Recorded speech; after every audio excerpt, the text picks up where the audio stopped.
Public notice. Please be advised that today's session of the Sangguniang Panlalawigan will be officially recorded in accordance with standard parliamentary procedure. All statements, discussions, and deliberations during the session shall form part of the official journal of the Sangguniang Panlalawigan as mandated under relevant provisions of the Local Government Code and internal rules. This recording ensures transparency, accountability, and accurate documentation of legislative proceedings. Attendees, resource persons, and members of the body are reminded to observe proper decorum throughout the session.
26th regular session of the 28th SP is hereby called to order.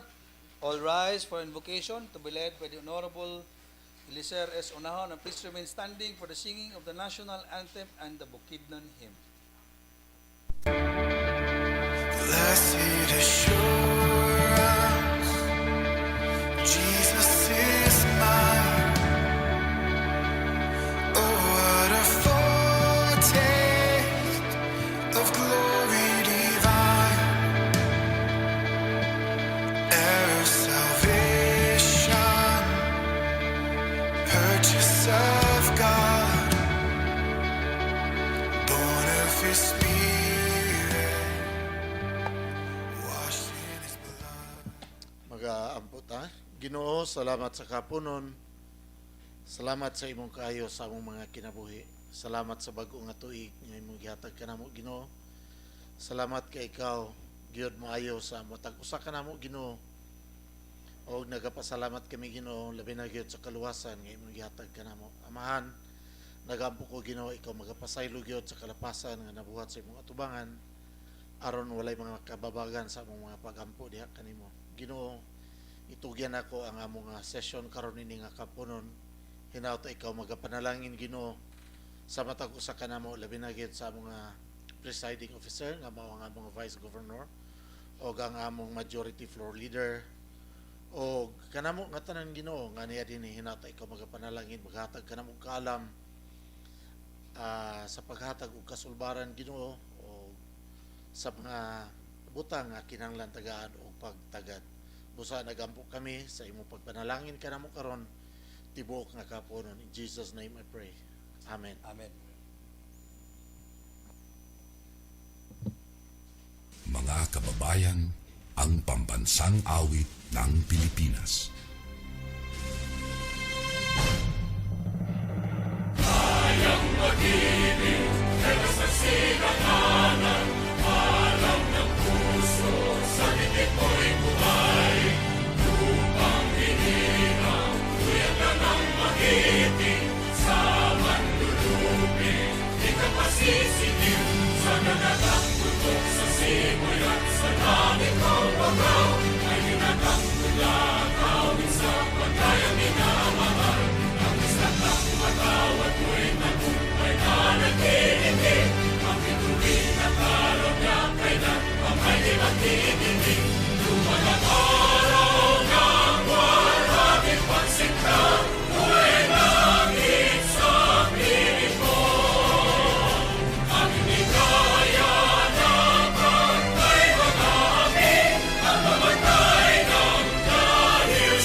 Wherever I may roam, the distant land to see, I long to go back soon to sweet Bukidnon home.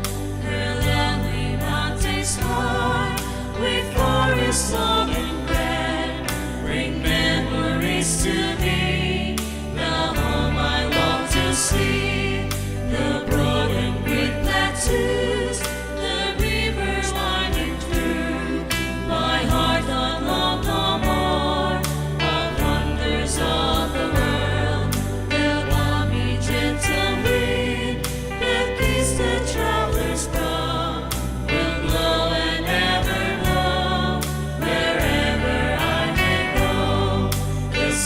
where water falls, in distance one can see, in beauty they express the stranger's sincere praise. The long and zigzag roads, the canyons deep and wide, will ever be enshrined in all Bukidnon night. There my heart lives to be in far away Bukidnon land, under blue starry skies, where love and joy never die. There my heart lives to be in far away Bukidnon land, under blue starry skies, where love and joy never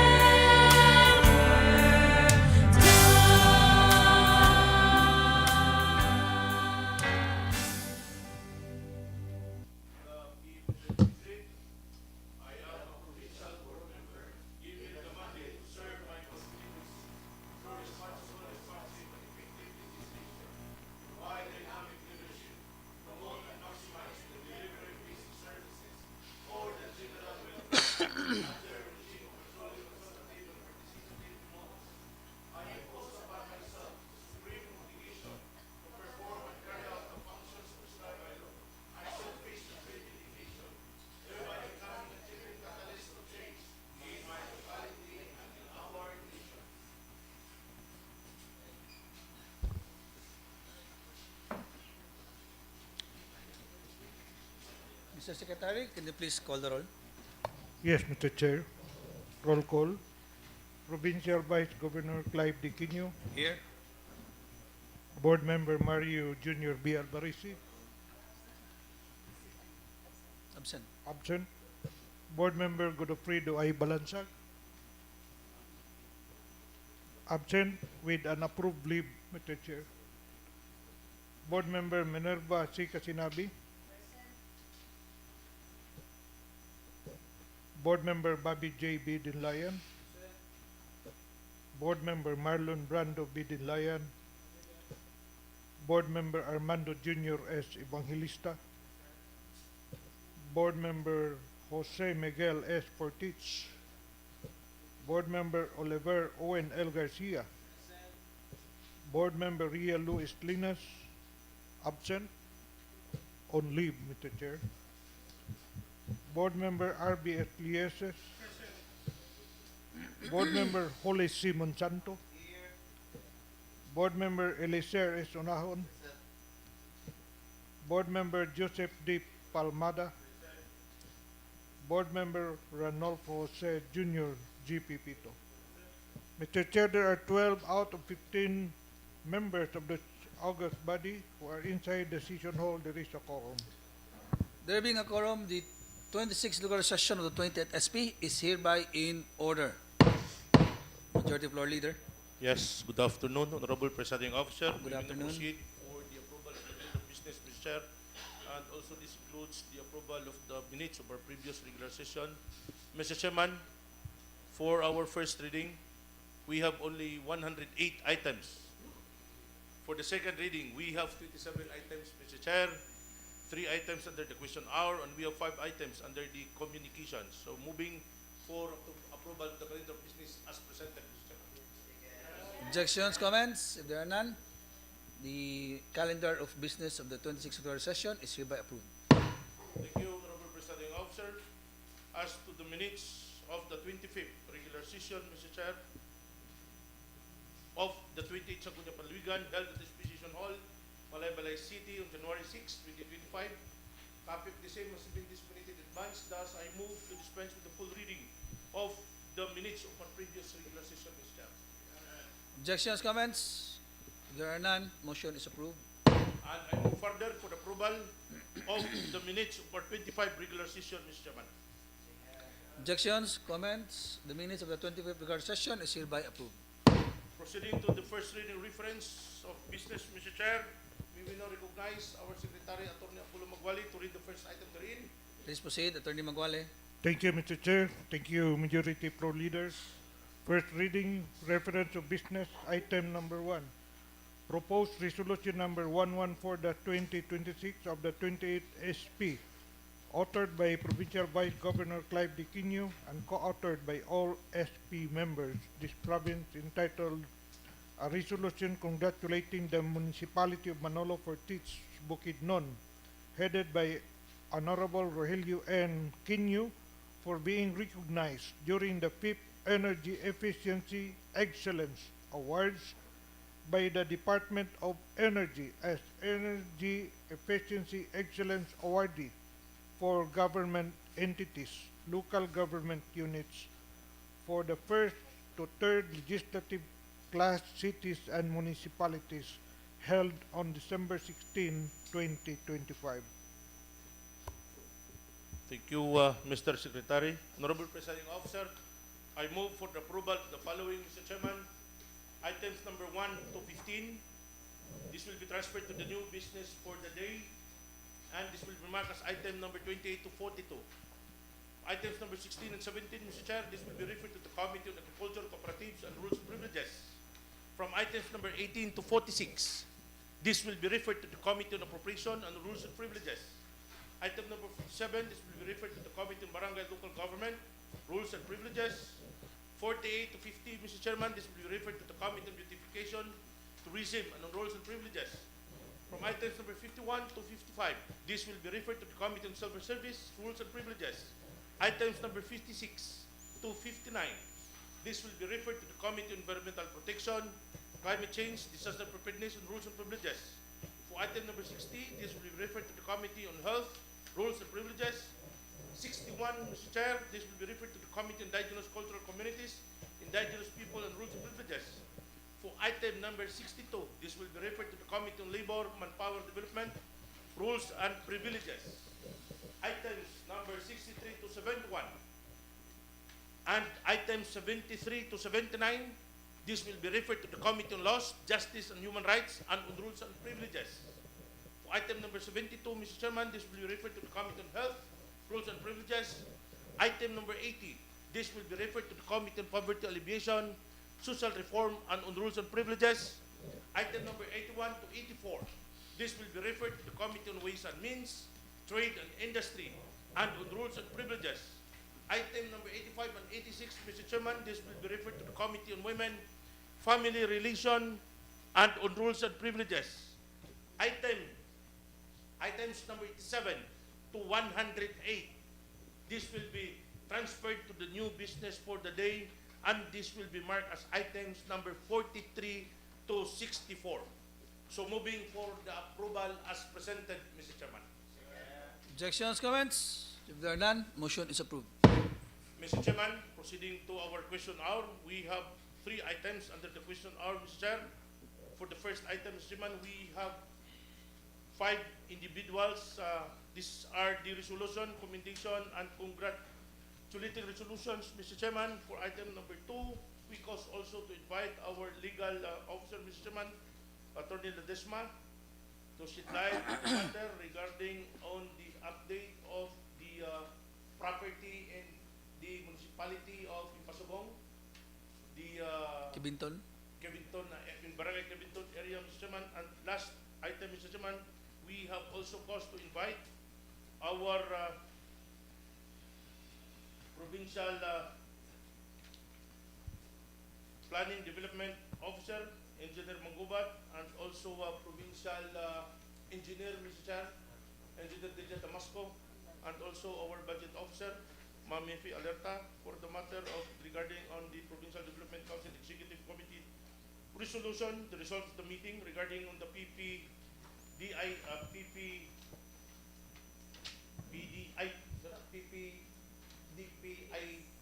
investment development plan, Mr. Chair, regarding on this resolution regarding on our counterparts on the part of the property of the provincial government in the I think this is in barangay counterpart in the development of our grandstand in Sumpong. Yeah. For the matter, Mr. Chair, for item number 1, may we now recognize our secretary, Mr. Chairman, before we have our suspension of our rule for our resolution, Mr. Chair. Yeah. Attorney Magwalik, for 5 resolutions, for petition and congratulations for the 5 individuals that we have invited for today's session, Mr. Chair. Yes, please proceed. 4, 5. One is not around, Mr. Chair. Only 4. So, patal sila present karon. Yes, Sige. Mr. Chair. We will now recognize our secretary, Mr. Please proceed, Mr. Secretary. Thank you, Mr. Chair. Thank you, Majority Floor Leader. Republic of the Philippines, Province of Bukidnon, Sangguniang Panlalawigan, Resolution number 2025-749 of the 28th SP, a resolution commending Police Master Sergeant Lino Ruli Baban Jr. for winning the silver medal in the Karate Do Committee Black Belt Division 84 kilogram above and 40 years old category during the 2025 World Police and Fire Games held in Birmingham, Alabama, USA from June 27 to July 6, 2025, and authored by Honorable Elicer Unahon, Board Member of the 1st Legislative District, Province of Bukidnon.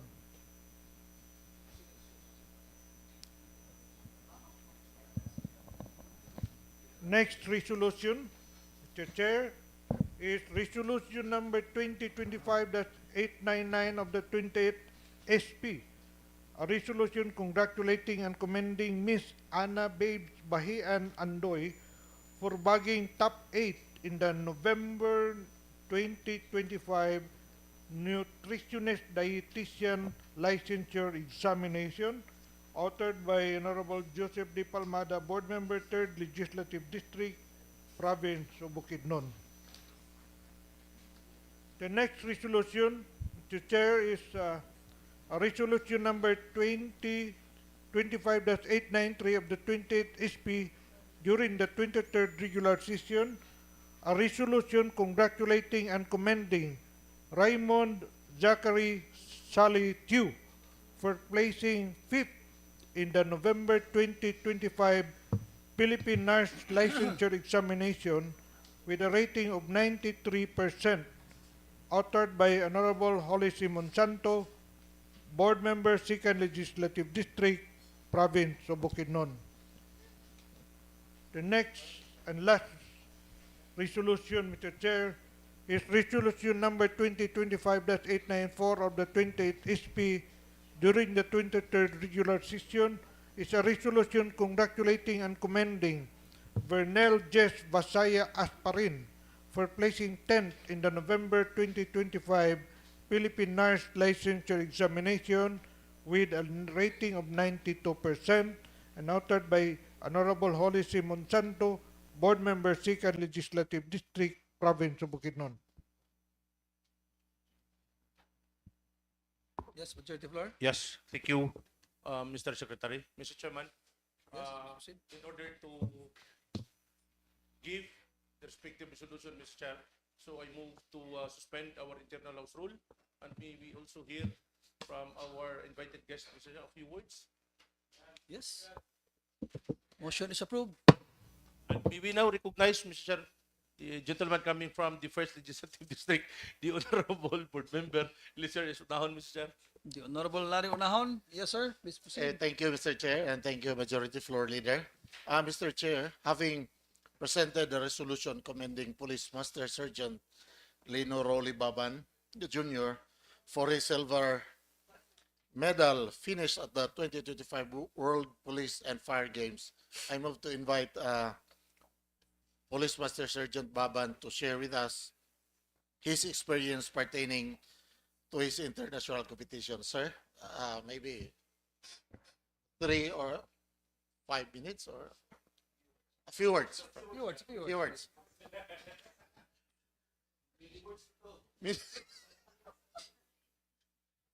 Okay. Taas na din kayo. Good afternoon, sir. Afternoon. I am Police Master Sergeant Lino Roli Dakot Baban Jr. from uh, Malitbog Municipal Police Station. And I completed the World Police and Fire Games held in Birmingham, Alabama, USA in the sport of Karate-Do. And I won a silver medal in my category and committee and black belt division, 84 kilograms. And this is my second time when I play in the World Police and Fire Games. Last 2023 I won 2 golds in Winnipeg, Manitoba, Canada, last 2023. Yes, sir. This coming 2027, magdula na po to, sir, sa Australia. Pero this is your first time, sir, nga na-recognize ka. Yes, sir. Sa una, wala, sir. Okay. Thank you, sir. Okay, congratulations, Master Sergeant. Thank you, sir.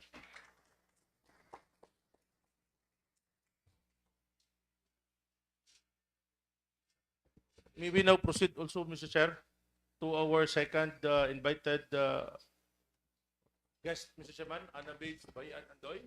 This is in the population ng Kagan Bukidnon. This is for bagging top 8 in the November 2025, the nutritionist that is at the signature examination, Mr. Chair. Oh, okay.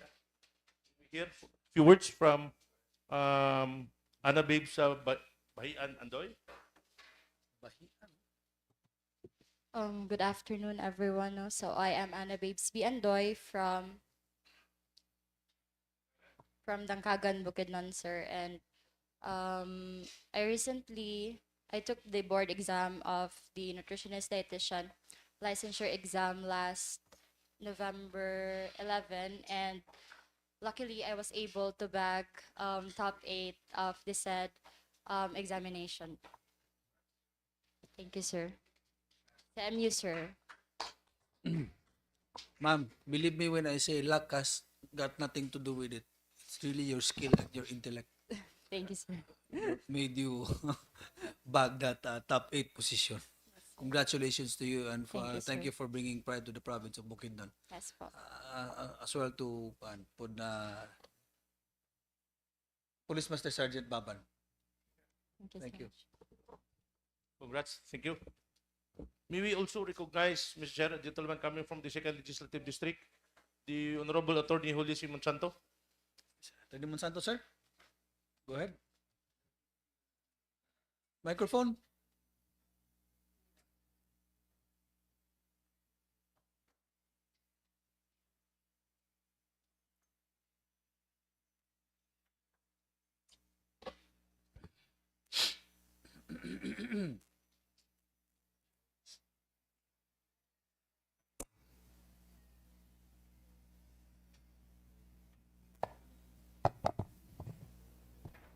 Hello, Mike Just. Okay, thank you, Mr. Chair. It is my privilege and honor, Mr. Chair, to introduce to you our awardee for this afternoon. Among the awardees we have called for the purpose, Mr. Chair, of giving our congratulatory resolutions. On my part, Mr. Chair, I have authored a resolution congratulating, Mr. Chair, one of the top-notchers of the Philippine Nurse Licensure Examinations given last November 2025, and who bagged the 5th place with an average rating of 93%. He is a homegrown student, and we're proud that he came from Barangay Kasisang, Malaybalay City, Bukidnon. So may I call to say a few words, Sir Raymond Zachary Sally Chiu. Mr. Chu. So, good afternoon, everybody. I'm Raymond Zachary Salitru, and I placed fifth in the November 2025 Philippine Nurse Licensure Examination. So, I don't really have much to say, but I would like to thank the Vice Governor, Clive D. Quinio, the entire board, the whole board members, and Sangguniang Panlalawigan. So, I just like to thank for the incentives that you gave. Thank you. Congratulations, Raymond. Thank you, Mr. Chair. So, may we also extend our congratulatory resolutions to the other top notchers also. Will you please? Next, please. Okay. Also, one of the top notcher in the November 2025 Philippine Nurse Licensure Examination with a rating of 92%. This is also a pride of the province of Bukidnon, and particularly he is also a resident of Kasisang. Dagang bright kids Kasisang. He's a resident of Barangay Kasisang, Mr. Chair. He plays Maybe it's the water.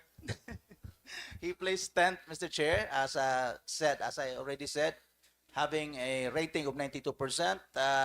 It is our honor to welcome and for a few words to Vernel Jess Vasaya Asparin.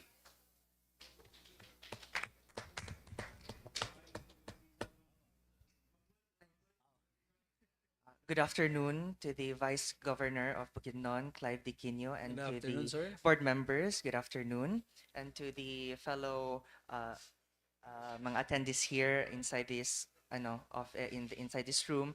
I am Vernal Jess V. Asparin, Vasaya Asparin. I am from Phase 3 Extension Kasisang Malaybalay City, and I am from Bukidnon State University. I recently placed 10th on the Philippine Nursing Licensure Examination, and I really thank you for this recognition, for this for the certificate and incentives that we will be getting. And also, other than for being grateful, I would also like to say that I am also very thankful that with this recognition, I hope that this will also inspire future top notchers of Bukidnon province, that they will be able to also reach at this stage. Thank you.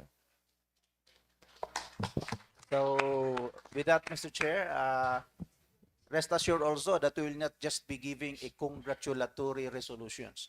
I-follow up lang to yung mga cash incentive dito. Yes. They are entitled, Mr. Chair.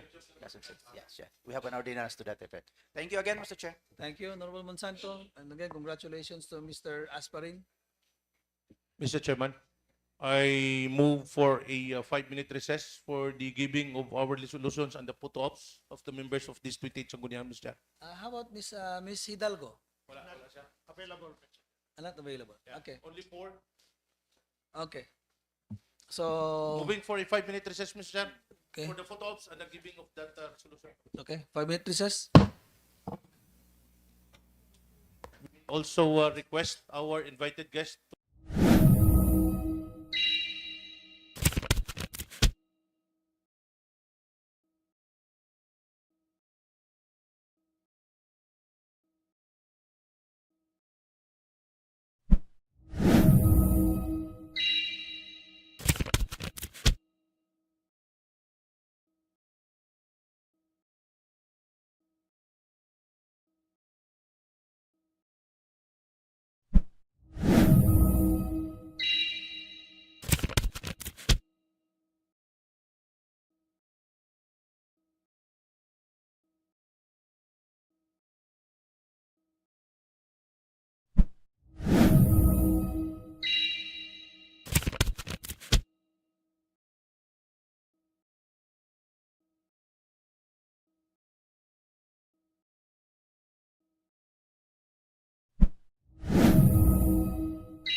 Thank you, Honorable Presiding Officer. Proceeding now to item number 2, is the question hour, Mr. Chair.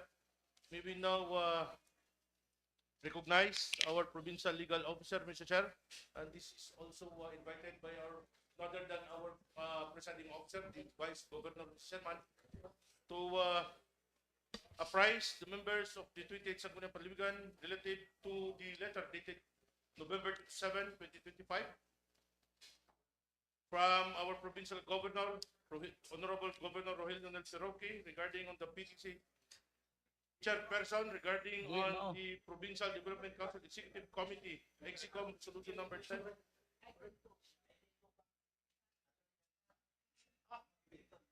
Kibinton. Yeah. This is regarding on the property that we have in the municipality of Kebington, Mr. Sorry, Honorable Presiding Officer. So may we now recognize our provincial legal officer, Mr. Attorney Ledesma, Mr. Chairman, to apprise. Yes. Attorney Ledesma, sir, you're recognized. So, Good afternoon to honorable members of the Sanggunian. Mr. Chair, good afternoon. good afternoon, sir. Regarding with the property purchased by the PGB in Kibinton in Pasugong, Bukidnon, one of the requirements here is supposed to be is the dark clearance, Dark clearance, okay. exemption of dark clearance, but considering that there will be building to be constructed at the said property, the dark clearance issue exemption of dark clearance except if the property will be converted. If the property is? Conversion of property from agricultural to agri-industrial. So last October 29,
Legislative District, Mr. Chair, the Honorable Board Member Attorney Jose C. Monsanto. Please proceed, Honorable Monsanto. Go ahead, sir.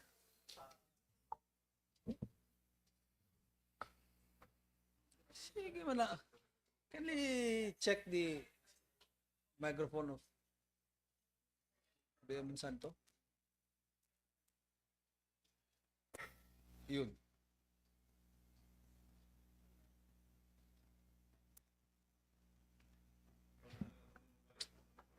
Ito na magawa lang.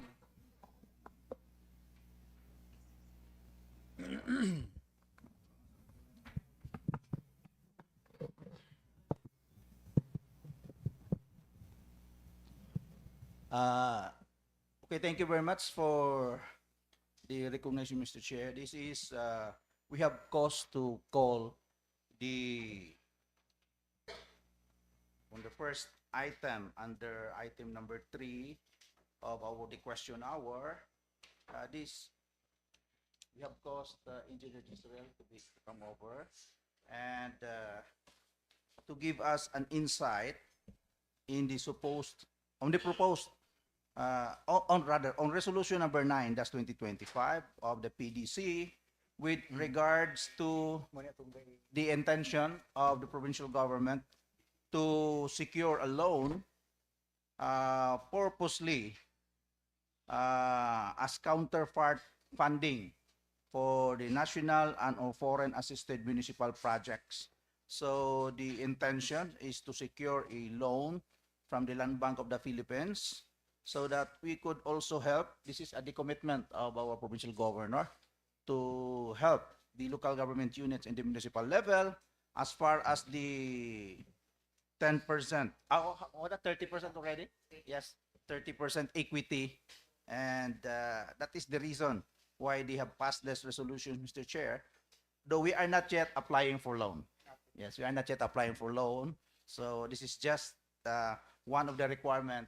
If the proposed projects, there are 4 projects here mentioned, one in Kalilangan, 2 in Lantapan, and 1 in Malikbog. So in this 4 proposed project to be funded either national or foreign, the counterpart of the local government unit is estimated to be 252,590,250 pesos, Mr. Chair. So for purposes of giving us an insight as to the projects and as to the status, if they have already made coordinations as to the supporter or the financer of this project, Mr. Chair, we have now the privilege to hear from Engineer Gisrael on this matter, Mr. Chair. Yes, Engineer Mangkubat, sir. Thank you, Mr. Chair. And thank you, Board Member Luis Monsanto. I am also from Kasisang. It's tungod gina sa tubig siguro ninyo di ba? Murag na ay sagol bitaw kuan promil. Nay promil daan ba mga bright.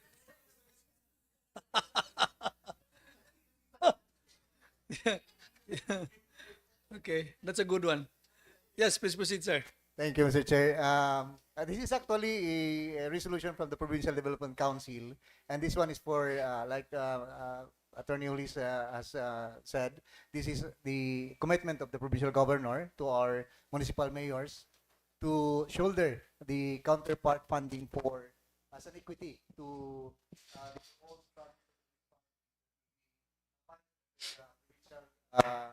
the Philippine Rural Development Project.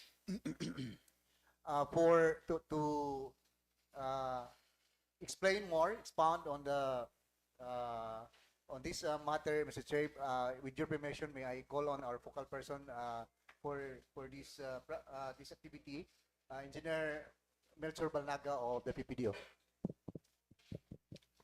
Go ahead, sir. Good afternoon. Good afternoon once again to our presiding officer, the Honorable Vice Governor Clive D. Quino, Good afternoon, sir. and to the honorable board members of the Sangguniang, and to the department heads, guests, and to everyone, good afternoon.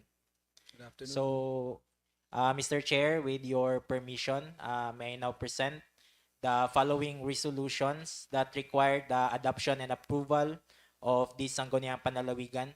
And at this point, next slide, please. And at this point, yes, unsa to answer? PRDP?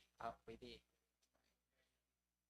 So, let's start first for the proposed resolution regarding the PRDP counterpart funding. Next pa, sir. Next pa. Okay, this one. Next slide, please. So, Mr. Chair, this is the proposed resolution from the Provincial Development Council Executive Committee, Resolution number 9, 2025, or the approving of the Provincial Government of Bukidnon's proposed counterpart funding for national and or foreign assisted municipal projects through the Land Bank of the Philippines Regular Loan Facility and the integration of these projects into the provincial development plans and investment programs. Next slide, please. So, Mr. Chair, as you can see on the slide, mao ni siya ang mga previous resolutions nga na-approve by this sanggunian nga with the same purpose and intention as the new resolution being proposed today for your consideration. Next slide, please. So, ang question ani karon is nganong ga-create pa ta og bagong resolution since na naman day mga previous nga resolutions with the same purpose. So, ang reason ani is number one, lacking requirements for BLGF certification. So, kining certificate of net debt ceiling and borrowing capacity nga to be issued by the Bureau of Local Government Finance, crucial ni siya sa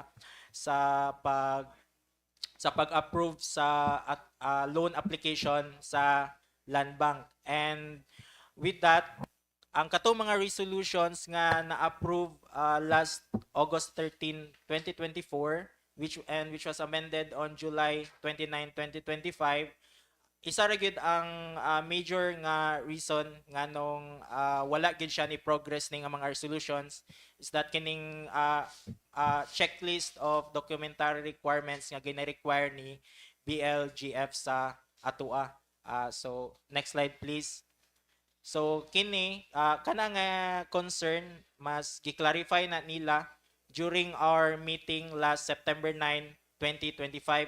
Nganong sa katong original nga resolution nga na-approve atong 2024 and 2025 wala siya ning progress kaya ang mga sub-projects nga naa diadto mga requirements nga need from the BLGF anang mga projects dili pa ma-comply. So mao ni ang nahitabo karon ang based sa amo ang meeting atong September 9, the sub-projects nga dapat i-incorporate sa resolution must clearly demonstrate the implementation readiness of the proposed projects. So from the 56 sub-projects nga gi-propose atong 2024, only 4 lang ato ang ma-consider as implementation ready.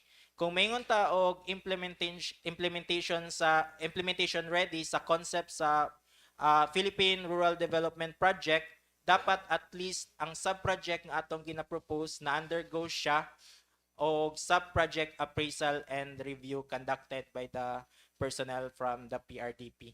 So next slide, please. So kung makita nato karon ang overview of the PRDP sub-project development process, kung nana siya sa stage of sub-project appraisal and review, so which means implementation ready na ning mga project nga atong gina-propose. So mao ni ang requirement ni BLGF nga ayha sila mong issue og certificate from them, dapat nanay appraisal report ato nga mga sub-projects nga atong gina-propose. So from 56 projects, nahimo na lang karong upat nga makita nato sa next slide. So mao na lang ni siya. So ang upat from Kalilangan, Lantapan, Malitbog. So total cost estimate ang ato ang need nga counterpart ani 30% of the estimated project cost is 252,590,250. So karon dili man ni makayag shoulder sa mga LGU. So as Engineer Jezreel said kaganina, ni-commit ang provincial government of Bukidnon nga i-shoulder nila ang 30% nga kuan. And with this, Mr. Chair, we respectfully request this body to adopt and approve the Provincial Development Council Executive Committee Resolution number 9-2025, or approving the provincial government of Bukidnon's proposed counterpart funding for national and or foreign assisted municipal projects through the Land Bank of the Philippines Regular Loan Facility, and the integration of these projects into the provincial development plans and investment programs. May proceed, Mr. Chair. Yes, Honorable Monsanto. So once this project will be already, we can get the funding already.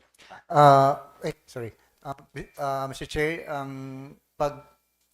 the first process is to secure first the debt servicing capacity from the BLGF. Kindly contact.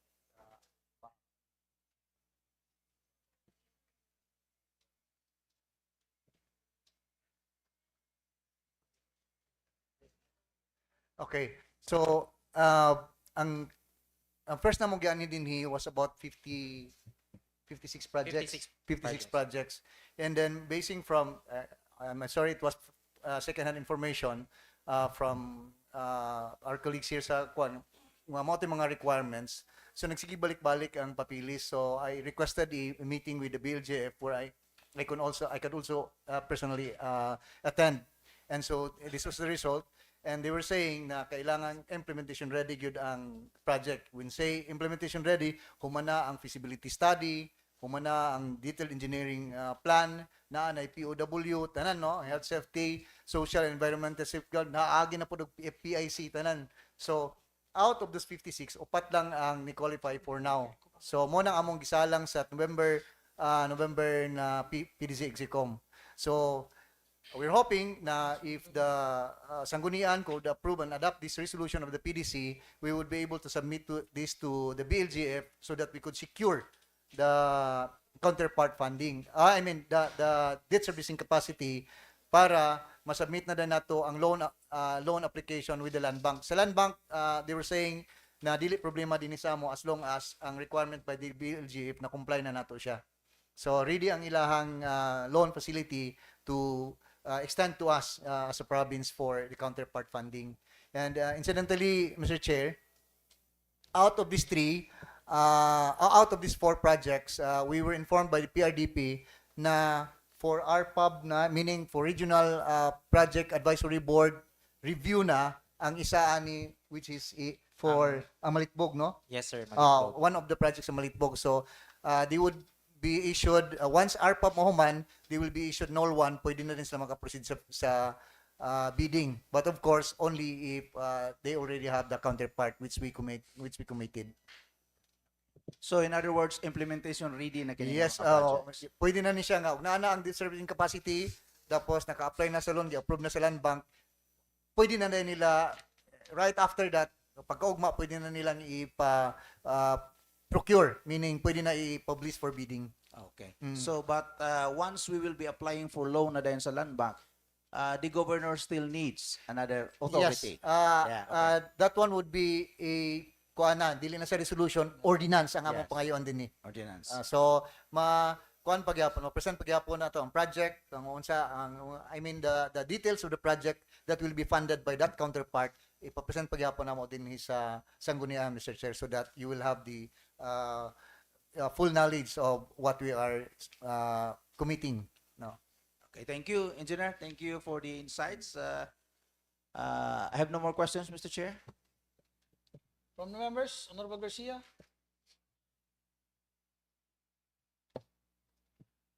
Because this is not actually a project of the province. Yes. This is a project of the local government unit. We just shouldered a 30% counterpart, so that's why you need a sub appraisal approval from the PRDP. Now, may I know who's processing the papers? Aning upat? Sila? Actually, sila paghihapon ang ato ang proponents, Mr. Chair. But in the implementation, we have advised them na tungod sa rigorous implementation procedures of the PRDP, it will be implemented by the province. Now, I understand PRDP is a grant. Yeah, for the province it's a grant, but in the national level, it's a loan of the national government. Yes, but it's a long-term loan of the national government with other funding institution. But it's a grant. The reason why our governor insisted that we do this because we need it for the opening up of new roads in our respective LGUs. That's why he undertook to shoulder the 30%. Yes. Now, at the time that you presented this in 2024, it was already 30% or it was only 10%? It started with 10% pa. Ang preparation nila actually was way before pa sa 2024. Sa 2024, murag 10% pa siya. Until this upscaling na sa PRDP, where nag 30% na siya. Even our own atong project ata is already 30% na po. Okay. Ang atong second project in Kabanglasan. So this is now all 30%. 30%. The one that you showed the computation is already 30%. Yes. For the ready for implementation projects. Yes. Okay. Now, as you said, we are not yet borrowing. As of Because now, wala pa. you are still determining, we are still securing from the BLGF the borrowing capacity or debt Correct. servicing capacity that you mentioned earlier. Mm. However, the sobra man kayong borrowing capacity sa probinsya kay tay utang Yes. with 5.6 billion times pila ba na? 10? Ang atong 20% is around 1 billion na. 1 billion times 3. Mm. 3 billion borrowing capacity. So anyway, this is only 200 something. Yes. Okay. I will just reserve my questions later because I already saw regular loan facility. Yes. Now, although dili pa man, ma-preempt man lang, kay kanang regular loan facility, tanawa din yung itong term loan facility. Kay Aaron, approved ng 256, muran lang siya kung kano sa withdraw. That was before, Mr. Chair, katong OTLF, Omnibus Term Loan Facility. Wala na? Pero gidiscourage namin nila adto kay mura gihapon ang proseso day adto, not a list of projects.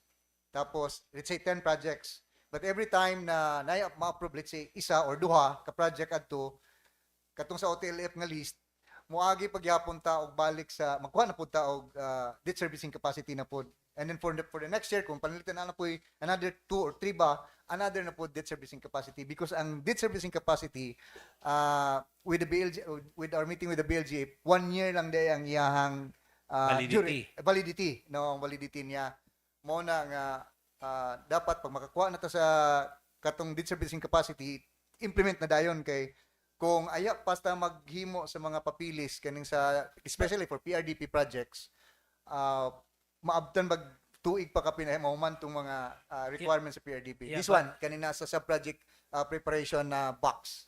So you mean to say the yellow box there, the SPAR, okay? They are not yet ready for procurement? Kana actually Mr. Chair, ready na siya. Ang mga papilis for procurement ready na lang. Ang kulang lang ana is ang kwarta na maka-certify no katong certificate of availability of fund. Mo'y kulang ana. Which ang PRDP ray kabalo kung available na or dili pa. Sa ilang side na sa ilaha. Ang sa ato ang wala pa. Yeah. So again, so ready for implementation, they need only our 30%.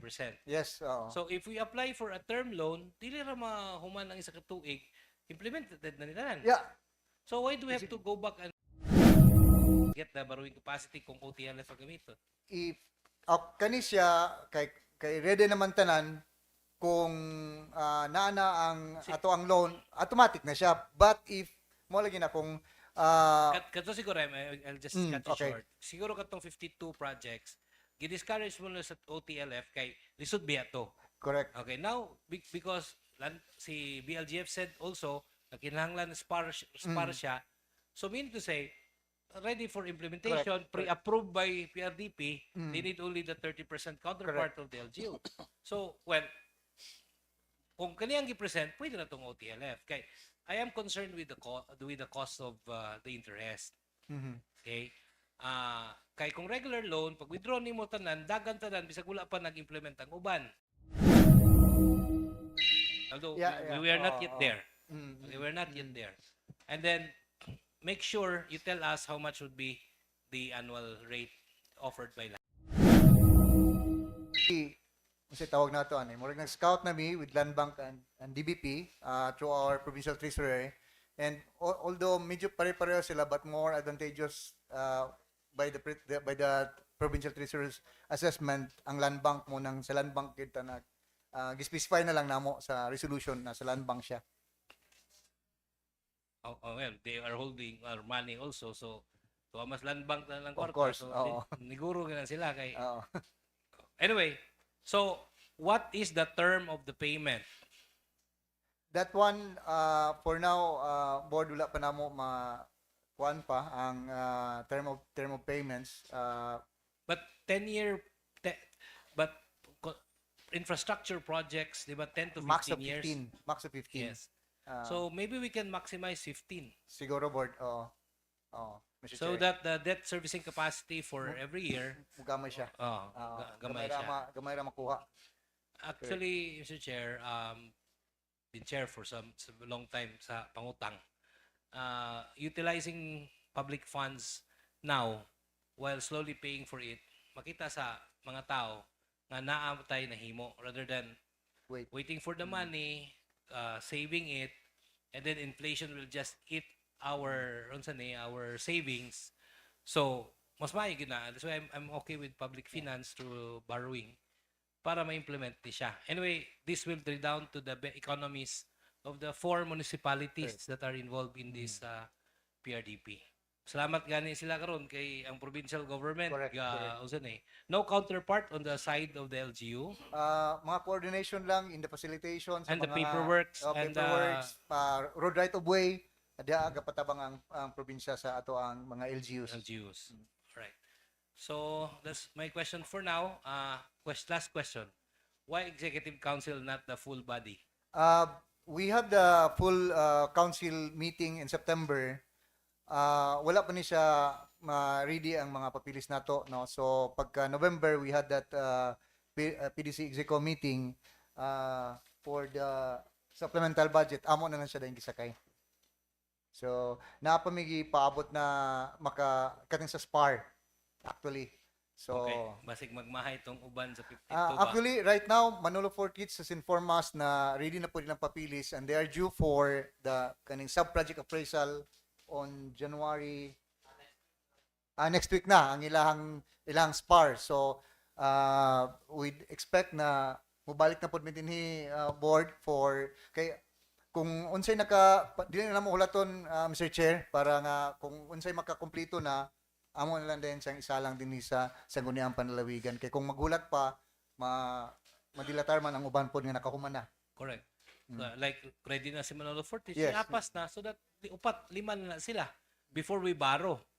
So that if we're borrowing proposed to 59 with Manolo joining the group, basig ma 300 na. Okay? Possibly. So that's why wala mo time frame ani maghulat ta o kada abot. Mas maay siguro nga kada abot para permanente mag-rule ang iyahang ang time element Mr. Che kay kung kuan man good medyo ang uban labi na kay taon na nila ang Manolo ang Malitbog due for unbank review na of the RPUB. So null one na dahil na. Null one na dahil na kung maka-secure na sila sa 30%. Okay, so kana lang I just hope nga all the LGUs are informed that they should act fast, that this 5 will go ahead, the rest will be follow later on. Kay dapat natin masugdan kaysa magbalik-balik ang papel, magbalik-balik sa sanggunian. Taas pa beses gutalan sa pag-loan. Dili biya na dali. So okay, so kana lang I hope nga Apil Manolo, Mm. larga na denta. Okay. Thank you. Thank you, Honorable Garcia. What is the payment scheme for the loan? Diminishing balance. Diminishing balance, Mr. Chair, with our meeting with Land Bank. Okay. What is the interest that they are giving us? It's around 4 or 5 ata. Do you know? 4.5. 4.5. 4.5 per annum. Okay. Kaya na. Diminishing. Kaya di ko kabalo anong Kaya 8.5 ya. Um, good afternoon to the presiding officer and Good to the afternoon, ma'am. members of the August Body. May hapon. Actually po, the interest is computed by the provider at 4.5% per annum, diminishing quarterly. Quarterly. Yes po. So, amo siyang gi-rerun. Naman sila gi-present sa amo according to sir. Kung nag-present man sila sa local finance committee. So, amo siyang gipadagan mo, hulog ra siya og mga 2% kapin ang yahang effective interest gyud. Yeah, effective Yeah, interest. kasi naka-diminish man siya every time mo bayad ta. Yeah, since quarterly ang lang yung diminishing quarterly, so does it mean that we also pay quarterly? Yes po. We Quarterly. do not pay monthly We sa do ila. not pay monthly. It's Quarterly quarterly siya. po. And we are actually planning, amo laning una-una sa local finance committee, that we would not be availing of the grace period nga 2 years. Kay kanang 2 years manggod ga interest ang whole na amount. So kung naa lang tay kwarta, we would love to pay it diretso kay aron ang interest gagamay na siya. Mm. Sa 2 years gamay na lang atong interest nga bayaran. Ang savings sa year-end, pwede na mo gamiton para bayad. Pwede rin po. Ayaw po. Nangadaot ilang mga naong mo. Yeah, Yes, Mr. Honorable Garcia. I am not amenable to paying it immediately. Nag-loan pa tanya, bayaran na nato diretso.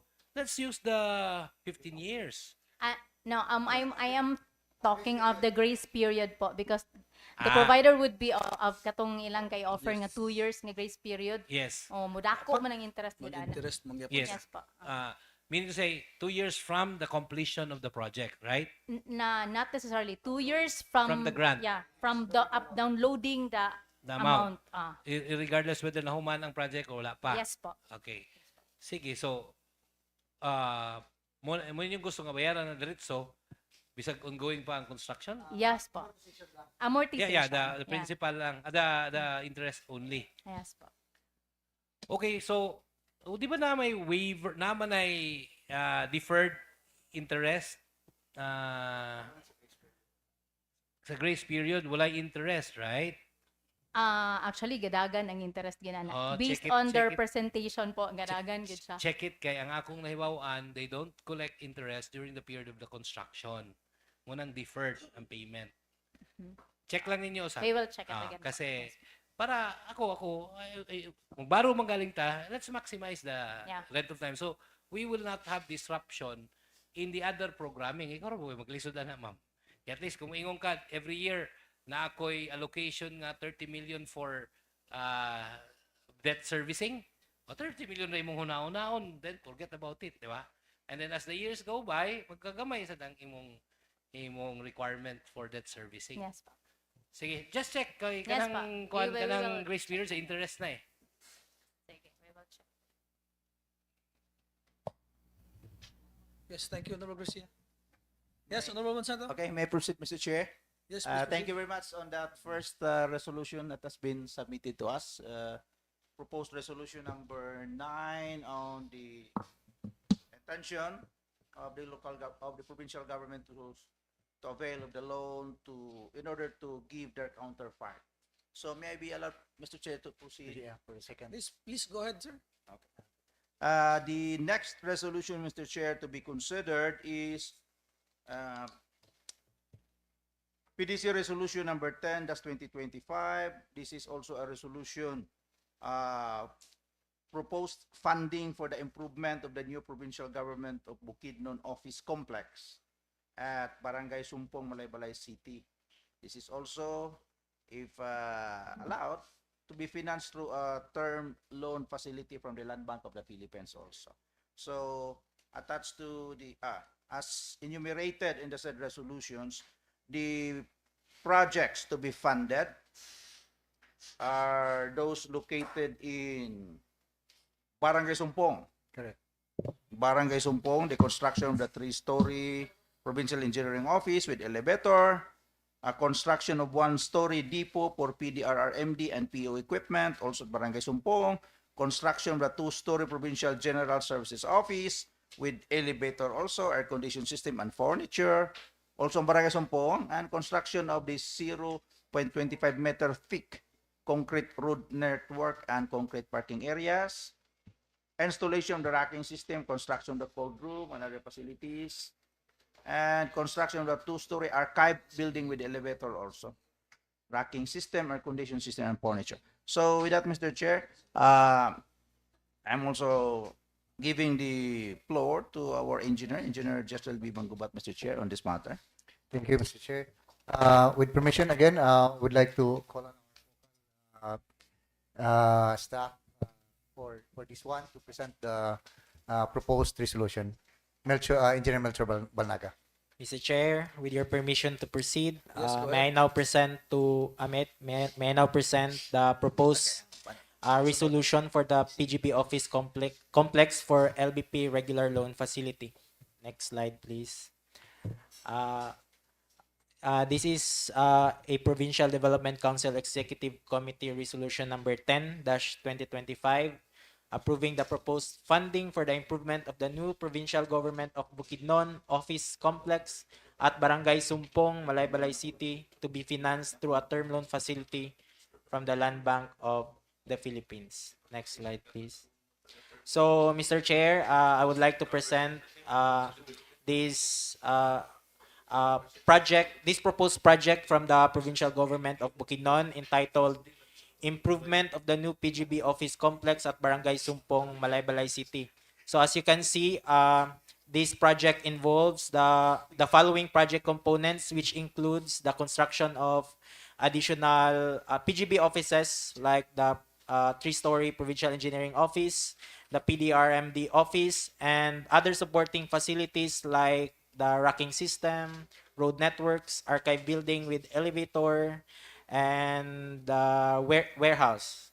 Then with a total cost of 360 million, it is proposed to be sourced through a loan from the Land Bank of the Philippines. So ang main objective ani Mr. Chair is to enhance the efficient delivery of public service by providing adequate facilities and well-designed provincial facilities. And with this, Mr. Chair, we respectfully request this body to adopt and approve the Provincial Development Council Executive Committee Resolution number 10-2025, approving the proposed funding for the improvement of the new PGB office complex at Barangay Sumpong, Malaybalay City to be financed through a term loan facility from the Land Bank of the Philippines.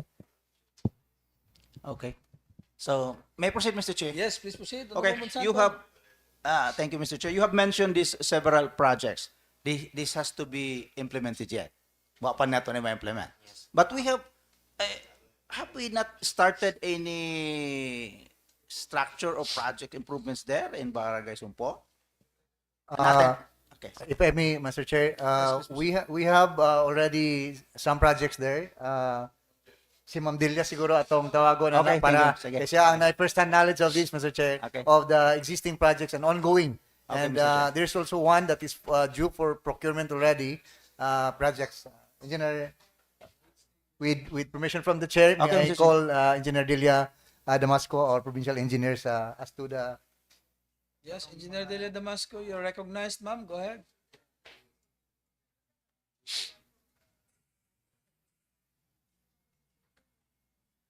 Good afternoon, everyone. Good afternoon. Good afternoon, Presiding Chairman, Honorable Clyde Pinio. Sir, Ma'am. good afternoon, honorable members. Good afternoon. So allow me to present the update of the development of our new provincial government complex at Grandstand, Barangay Sumpong. So ihatag lang nako gamay ang update nato sa ana nga complex. So next slides. So mo na siya ang site plan na to. Kana nga 3 hectares land by the provincial government na atay gi-propose nga 11 buildings. So naa diha ang propose na to nga loan sa land bank nga 360 million. So ang status karon na anata siya na construct nga buildings.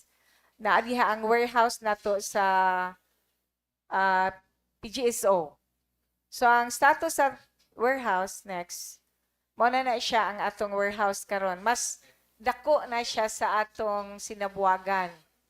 So ang first phase nato completed na. So nabidding na sad ang second phase for completion. So ang total project cost nato diha is pila na 67 million ang atong na project cost diha which is ang phase 2 for NTP na about to start. So hopefully masugdan na gid siya para ma-completed. So ang next project sa diha nga naa karon kining Women's and Children's Crisis Center. So ang phase 1 sad completed na and then ang phase 2 for with NTP na sad. So ang project cost ana niya is di ko akong atihos. So ang total anang ato ang 42 million 42.8 million ang atong women's crisis. And two-story. Two-story na. Ang atong katong warehouse, one story na to. Then ang next project is the kanang vocational resource center. 7 million ang atong project cost diha still ongoing. So basically naatulo ang projects nato nga ongoing diha sa grandstand. So ang proposed projects naa pa ang PDR building nga procure na. Ma-procure na. Among ipakita ang perspective sa atong PDR building. It's a 3-story building nga ang iyahang area is 1,728 square meters. Ang total cost niya is 88 million building alone. So with elevator and air conditioning. Actually, we have budget of 100 million. Pero ang remaining amount mo na siya ang atong mga cubicle, mga furniture sa building. So nakaka-budget ang 100 million ana sa PDR building. Okay, next. So ang atong propose nga i-loan mao ni siya ang ato ang loan land bank ba? Land bank next. So mao ni siya ang unom ka item. Di na mabasa gray. So gi-mention naman na sa Hello. So gi-mention naman na siya. So it's at 6 na construction sa engineering, PEO nga building, construction sa PGSO, and then depot sa disaster and PEO, then road network, racking system, ang sali na mabasa. Road network. So, a total of 360 million kana nga gi-plan for loan sa land bank. So among i-present ang mga perspective sa mga building nga among gi-proposed. So ang PGSO building siya, it's a 3-story building. So manang dagway sa ato ang building. Next. Ang PEO building 3-story gihapon. So then naadi atong within the 3 hectares na nagyusaprakta with TISDA. Ang TISDA building na sila'y budget approved gaa sa DPWH nga 30 million kana nga site. So naay existing grandstand nga i-knockdown nato para dito ang site sa TISDA. Okay, next. Ang motor pool mo ng 50 million mo nang atong dalhon dito ang atong mga equipment kay murag apiki na gid hinhi sa atong existing motor pool. Next. Naabot tay 2-story archive.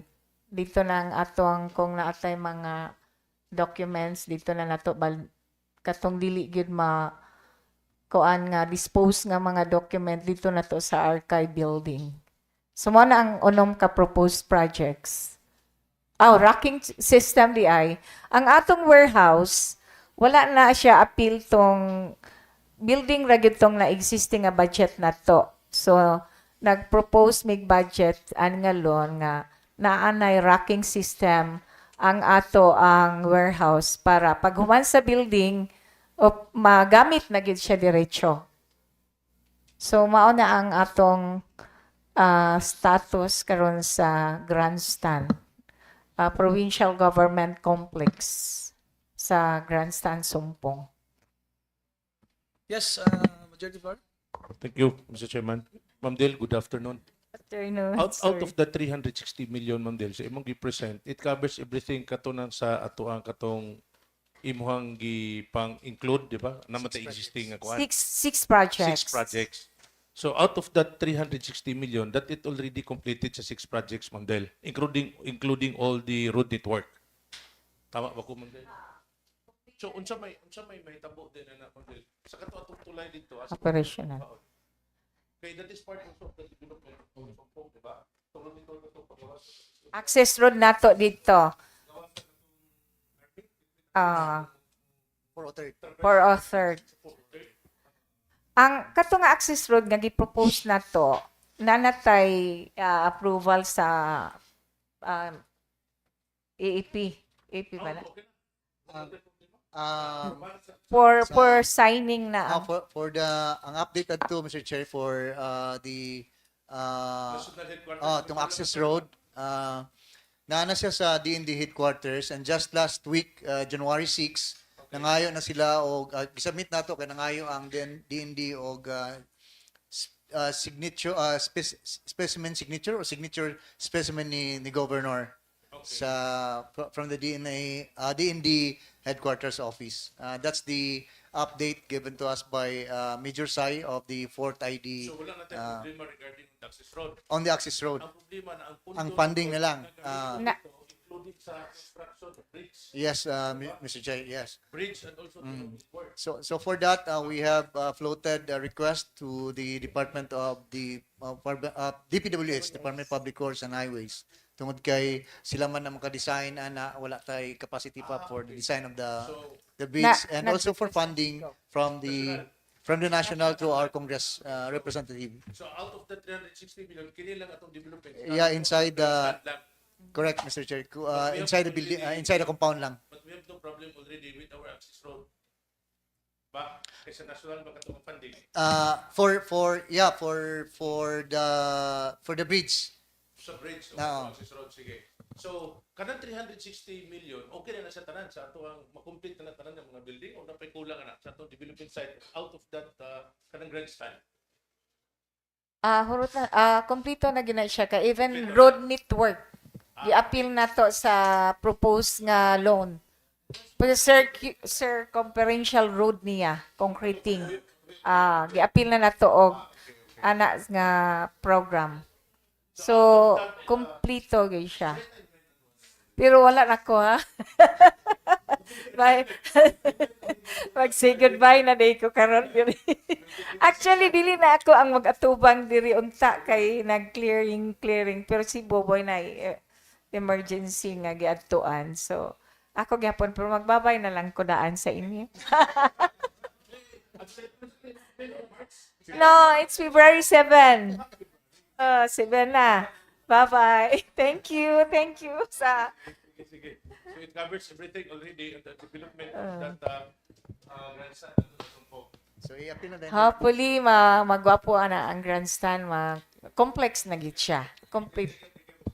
Mr. Chair. Thank you. Yes, Honorable Okay. Monsanto. We are talking here of a complex. So meaning to say kanang mga offices nga atong gipangbutangan og building, PEO, PGSO, PDRRM, PDR. mo transfer na sila dito. That's correct, Mr. Chair. That's the intention. That's So intention. they will be leaving kanang atong mga space nga gi-provide Correct. sa ila karon within sa atong area. Clear I-vacate na, niya. clear. I-vacate na. Vacate. Dadobi ka ng mga building nila diha. Saan nato For na siya? now, ang spaces would be kay congested mapunta kayo dinhi board good. So ang intention is to free up some of the space, especially katong mga like PEO for instance, they are occupying 5 locations ata for their offices na ilang admin, na motor pool, na ang planning division, nasa lahi, na ang waterworks, lahi po yung mga building. So mausa sila dito. And then offices that has equipments like PDRM, dito na po gyapon siya. And once we free up, no, this is in the discussion with the governor, naman po si Attorney Magwali during our breakfast meeting with the governor, is that once we could free up some space here, then ang SP pwedeng maka-transfer muna, and then we could locate some spaces for the session in the meantime, because ang intention is to construct the Sangguniang Panlalawigan building, which I think incidentally ang PEO already also have a design of the Actually, SP we building. have design presented na namo. Nakita na nila. So, for comment okay. lang kung. Thank you for mentioning also kay actually mo po na nga mong concern, no? We are the body here approving those millions of budgets. Yet ang atong house murag Crumbling. murag lahi kay tanawon ba? Di ba? O kana bang ang dating nato gawas ta nga medyo wapo kay ta, pero ang atong ulian nga balay kabuslot-buslot. That's So, murag yun na siguro ba? No, mga tanong ko, how urgent is this? Kining unom ka mga projects nga which we propose to be funded by the Land Bank of the Philippines. How urgent is this? It's an imperative for us now, Mr. Chair, so that we can free up some space. Kay wala na sa space, so that ang discussion mong good is that the Sangguniang Panlalawigan building or the legislative building will be constructed within the premise of this site. So including perhaps the makawan ang kuwa, so mapadako na siya, including I think the DILG. Ma-spare na to ang DLG. Dili na, so ang kuwa Dili na mapil ang DILG. Mapil ang Wala. DILG. So mo na ang intention. So it's an imperative, and the urgency is there para nga makasugod na punta din. I think with the discussion logically, mauna pa ganun siguro ang Sangguniang Panlalawigan kaysa ato ang provincial capital. Okay. Proposal. The engineer Dilias already presented the plan, ma'am, no? Katong perspective na to on the proposed SP. Murag tulo man siguro to ka 3 stories. Yes. Three stories. So, could you give us an estimate on the budget on the proposed SP building? Katong 3 story. SP building. Wala. Yeah, katong sa ato din katong as presented. Indicative cost. Oo. Wala pa, actually nagkuan pa mi sa plan gid siya. So kung ma-okay na, amo na siyang pagkuhaan og indicative cost. Pero amo pang i-present kung okay ba mo ato nga design. Yes, ma'am. Okay na to. That was Kaya kamo the design we benchmarked Kamo, in Aklan. Yeah. But Aklan has I believe Attorney Magwale has a copy of the said kwan. So na-amend ba ang kwan or the same as kwan with Aklan? Perspective view.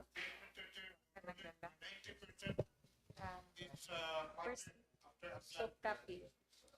Yeah, 90% patterned after Aklan. And thank you Honorable Monsanto for raising it up, no, kaya actually sa karon gani, no.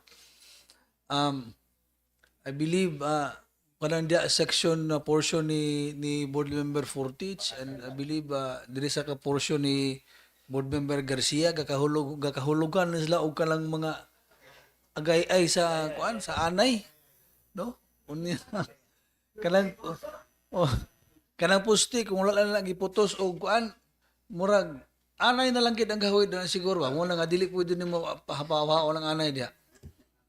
No, so well anyway, no, kidding aside bitaw ma'am, as you can see, this building is already what 25 30 years old, no dugay na gid kay It's siya. about And to, then ano, na gid siya. yeah, and then kung makita mo karon grabe ka inconvenient sa ato ang mga clients nato because kung naay tuyo sa archives madto dito sa old hospital mabalik na po diri kung naay tuyo sa mga board members ang ilang office to dito sa Saka dito sa taas. saka dito sa taas. So mura bag of all the offices nga mga kuan ang Sangguniang Panlalawigan nagigtaon ng opisina nga kanang ang mga kliyente kung makig-transact diri sa mua murag sila gid ang mahasol og ayo tungod kay dili siya incorporated ang tanan nga mga kuan niya. No? So it's really inconvenient for the public nga magkuan. And then ang gwapo po itong narrative ganina ni Attorney Monsanto which I will not repeat anymore na lang. Pero with that plan, kung ma-proceed na to immediate, so gwapo na gito siya. Compact na siya. O, tanan na gid siya. Yes ma'am. Yes Gwapo ma'am. siya nga. Yes. The offices of Kung the board ma-proceed members siya. will be in the same building, building, ang yes. atong archives, same building. Naalatay mga what do you call this kining ato ang mga committee meetings nato makonduct na gid siya on a separate kuan. Gwapo. Yeah. And it's a very decent, a very functional building for the Sangguniang Panlalawigan. Yes, ma'am. Again, as an added information, Mr. Chair, we are securing trying to secure a loan for this purpose para mapadali siya kay di na natulaton pa nga to ang mga NTA na matigom. So Yes, ma'am. Yes, sir. this is the I think the best option to finance the buildings na atong kailangan. Yes. So, ma'am, how soon kaya nato makita ang pila ang indicative kuan nato cost ana nga I-present na mo ugma kung makabot si architect Yancy kay nag-leave siya. So makakahatag ni indicative cost. In Yes, the next please. session. Yes, please. I-present na mo ang plans and the cost. Yes. Indicative cost. Murag si Architect Santo Niño before murag nag-draft. Dako ara siya iyang gihatag. Ako sang Mo lagi, mo assist lagi. balik kay dili siya realistic nga. Yeah, dili realistic cost. ang cost So, niya. pa-assist Maulaw na po ko tas balik. tao ko nato kadako atong Ay nga kuan to eh. atong yun. Ay, Dili nato atong murag figure dili nga ta. ato. It's not nakita ko man to. Yeah. Basta pa-assist na ko balik ang cost. Yes, So ma'am, next session maybe maka-present me sa plans. Thank you. yun siya. Thank you. Appreciate it. Okay. Let's give that a big hand, gentlemen. And Ano pa ba ko sa next? Salamat daan. Ano pa ba ko sa next? Okay. January po. Sige. Napaka, ma'am, January napaka. pa man di ay. Napaka.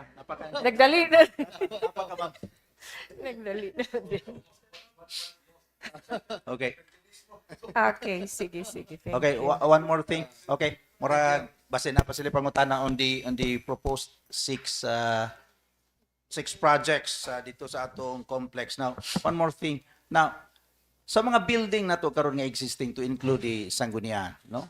Have we already kanang the agency to determine bitaw sa iyahang how do we call that pagka habitable niya? Natural. O kalita si pareha ng sa linog, is this mo qualify pa ba kaya ni siya nga safe to be occupied? Wala ba tay mga ingon ana nga mga assessment no sa atong mga existing nga building kanang ingon nga dili na siya advisable nga nang opisinahan kay ingon ani na yung structure no para sa ato ang tulo naman gyud practically ang mga agay ay unsa pa na diha no kun di mo siyang tan-awon is na gyud iyang portion nga more dili na gyud siya safe. Now, can we not consider that as an urgency? Actually, naatay mandate sa DILG to conduct inventory of all buildings kung functional pa ba or structurally sound siya. Okay. So, na ang ato ang monitoring team nag-start na og evaluate sa iyang structural. So, kung need og retrofitting or something, makuan siya. Habitable pa ba gyud siya.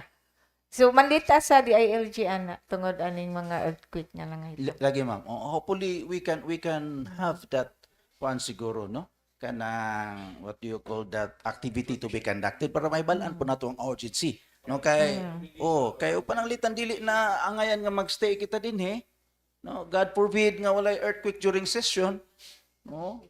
Kay murag lisod may makatago aning ilalom lamisa ba sa among sizes po. Yeah.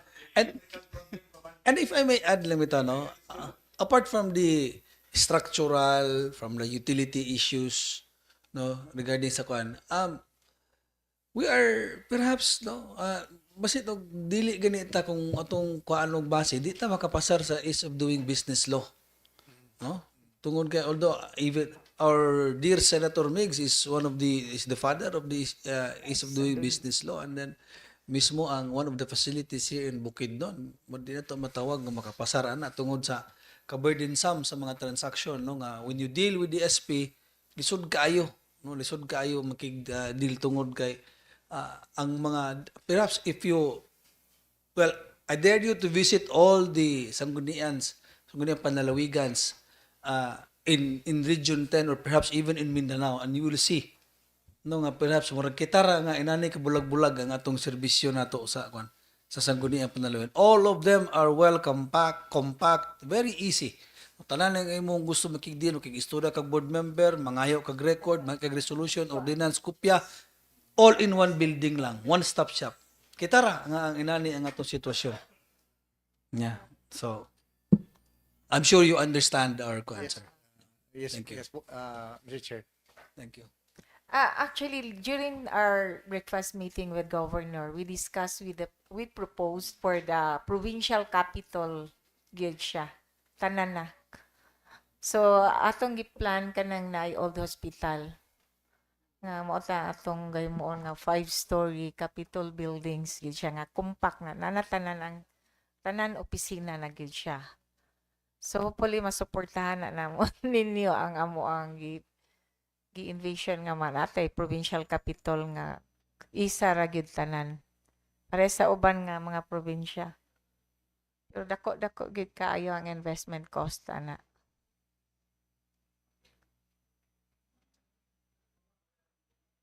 We are happy where we are.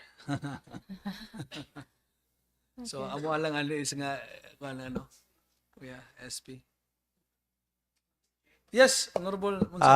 Before winding up, basin na pa yung question, no? As far as the issue on our need to have a construction as much as possible, the earliest possible time, no? Sa atong sangguniang panlalawigan. Now, could we be assured next week baka ma-present pagbalik ang perspective, the proposed budget, so that if there is a need for us to make a resolution for each kanang kung gikinahanglan og dunay urgent resolution coming from us para mahatagan og kining ingon ta priority among the several projects we have lined up, then that would be an opportunity for us siguro, no? Grateful kami kung next week we can be given the perspective and the proposed budget for that.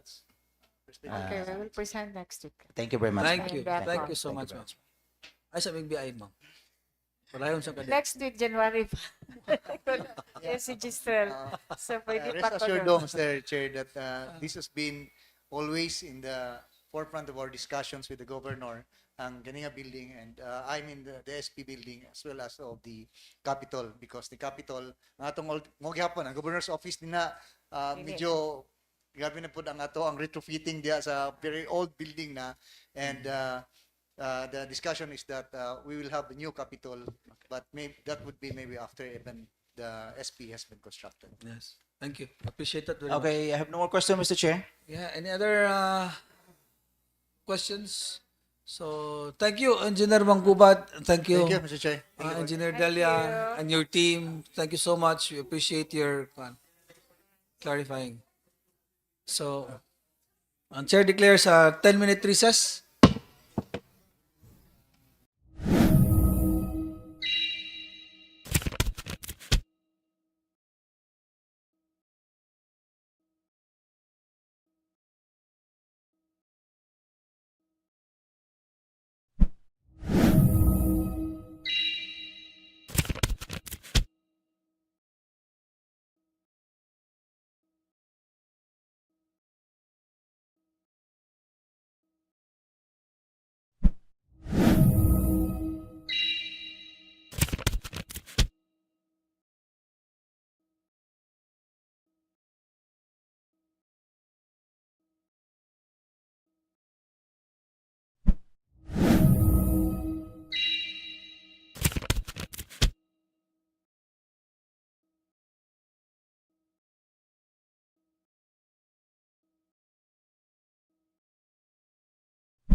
Mr. Chairman, I move for the restoration of our internal house rule. Motion is approved. House is restored. Yeah. Honorable Presiding Officer, we will now proceed to the second reading and business for the day because since we have no item tabled in the business. For items 1 to 6, Mr. Chair, may we now recognize the gentleman coming from the 4th Legislative District, the Honorable Board Member Attorney Oliver Baba Garcia, Mr. Chair. Honorable Garcia is recognized. Go ahead, sir.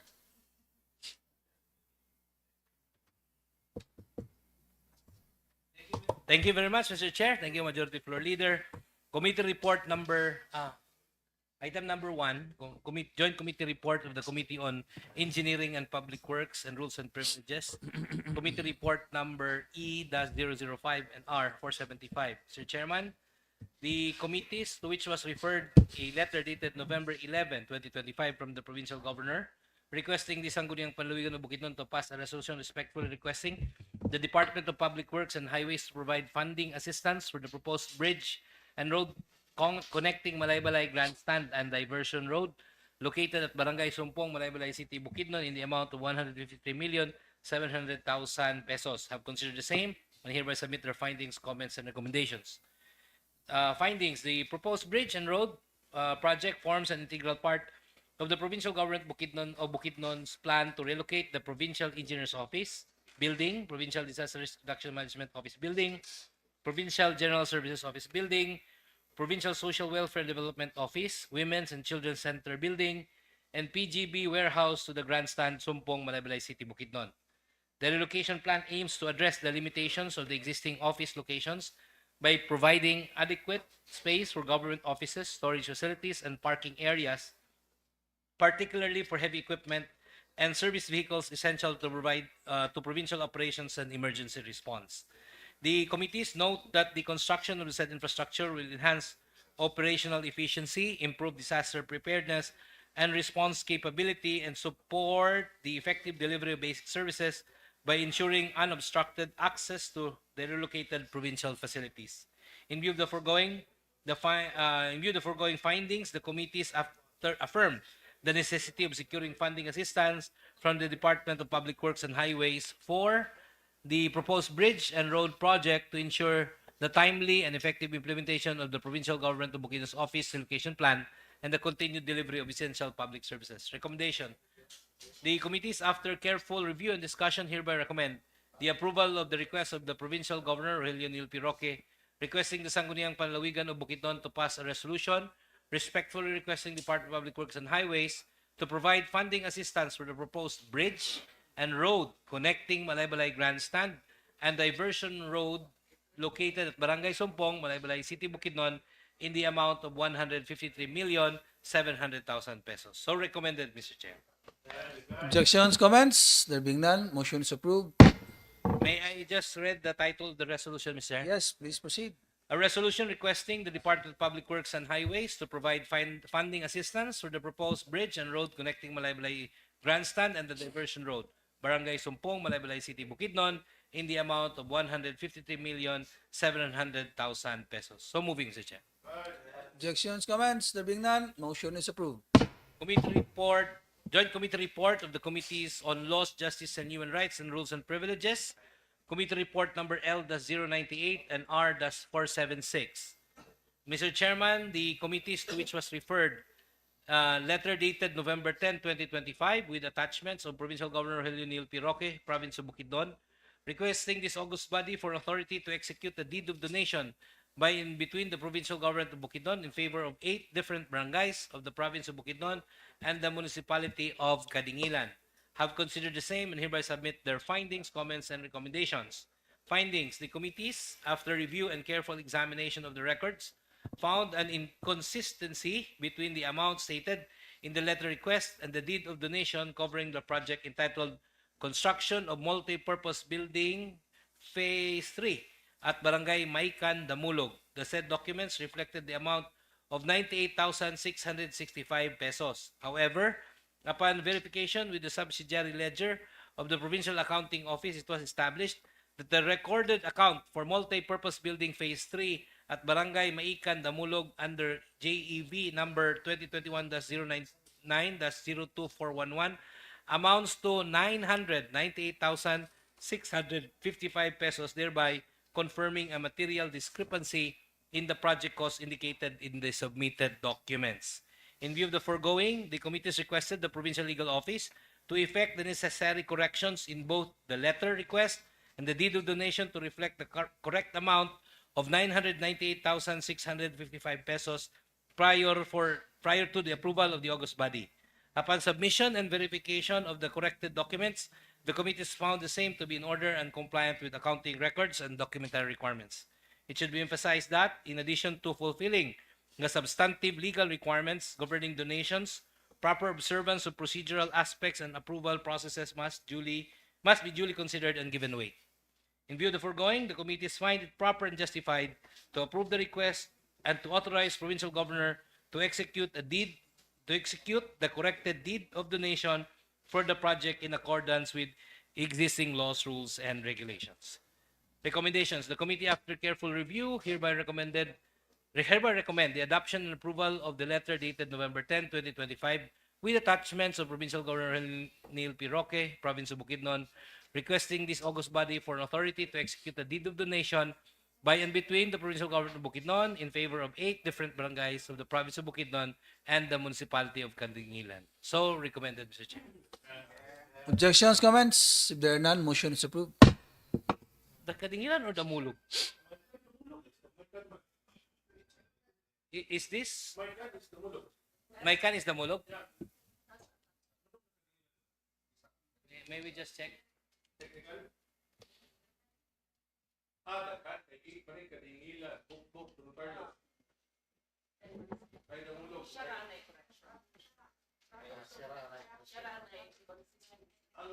So this is Province of Bukidnon and the Municipality of Kadingilan. So it's not Maikan, Kadingilan. Okay, sorry.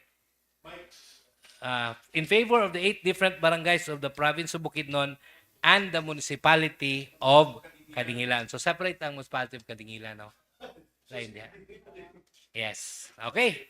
So, Mr. Chair, may I now pass the resolution? A resolution granting authority to the Provincial Governor Rogelio Neil P. Roque to execute a deed of donation by and between the Provincial Government of Bukidnon in favor of 8 different barangays of the Province of Bukidnon and the Municipality of Kadingilan. Whereas, a letter dated November 10, 2025 with attachment of the Provincial Governor Rogelio Roque, this province, requesting this august body for authority to execute a deed of donation by and between the provincial government of Bukidnon in favor of 8 different barangays of the province of Bukidnon and the municipality of Kadingilan as follows. Basahan na lang ninyo na ha. Barangay Municipal Government of Kadingilan, 19,995,001 peso and 13 centavos. Barangay Poblacion Sumilao, 986,032 pesos at 39 centavos. Barangay Bukbok Don Carlos, 460,192 pesos and 491,456 pesos and 50 centavos.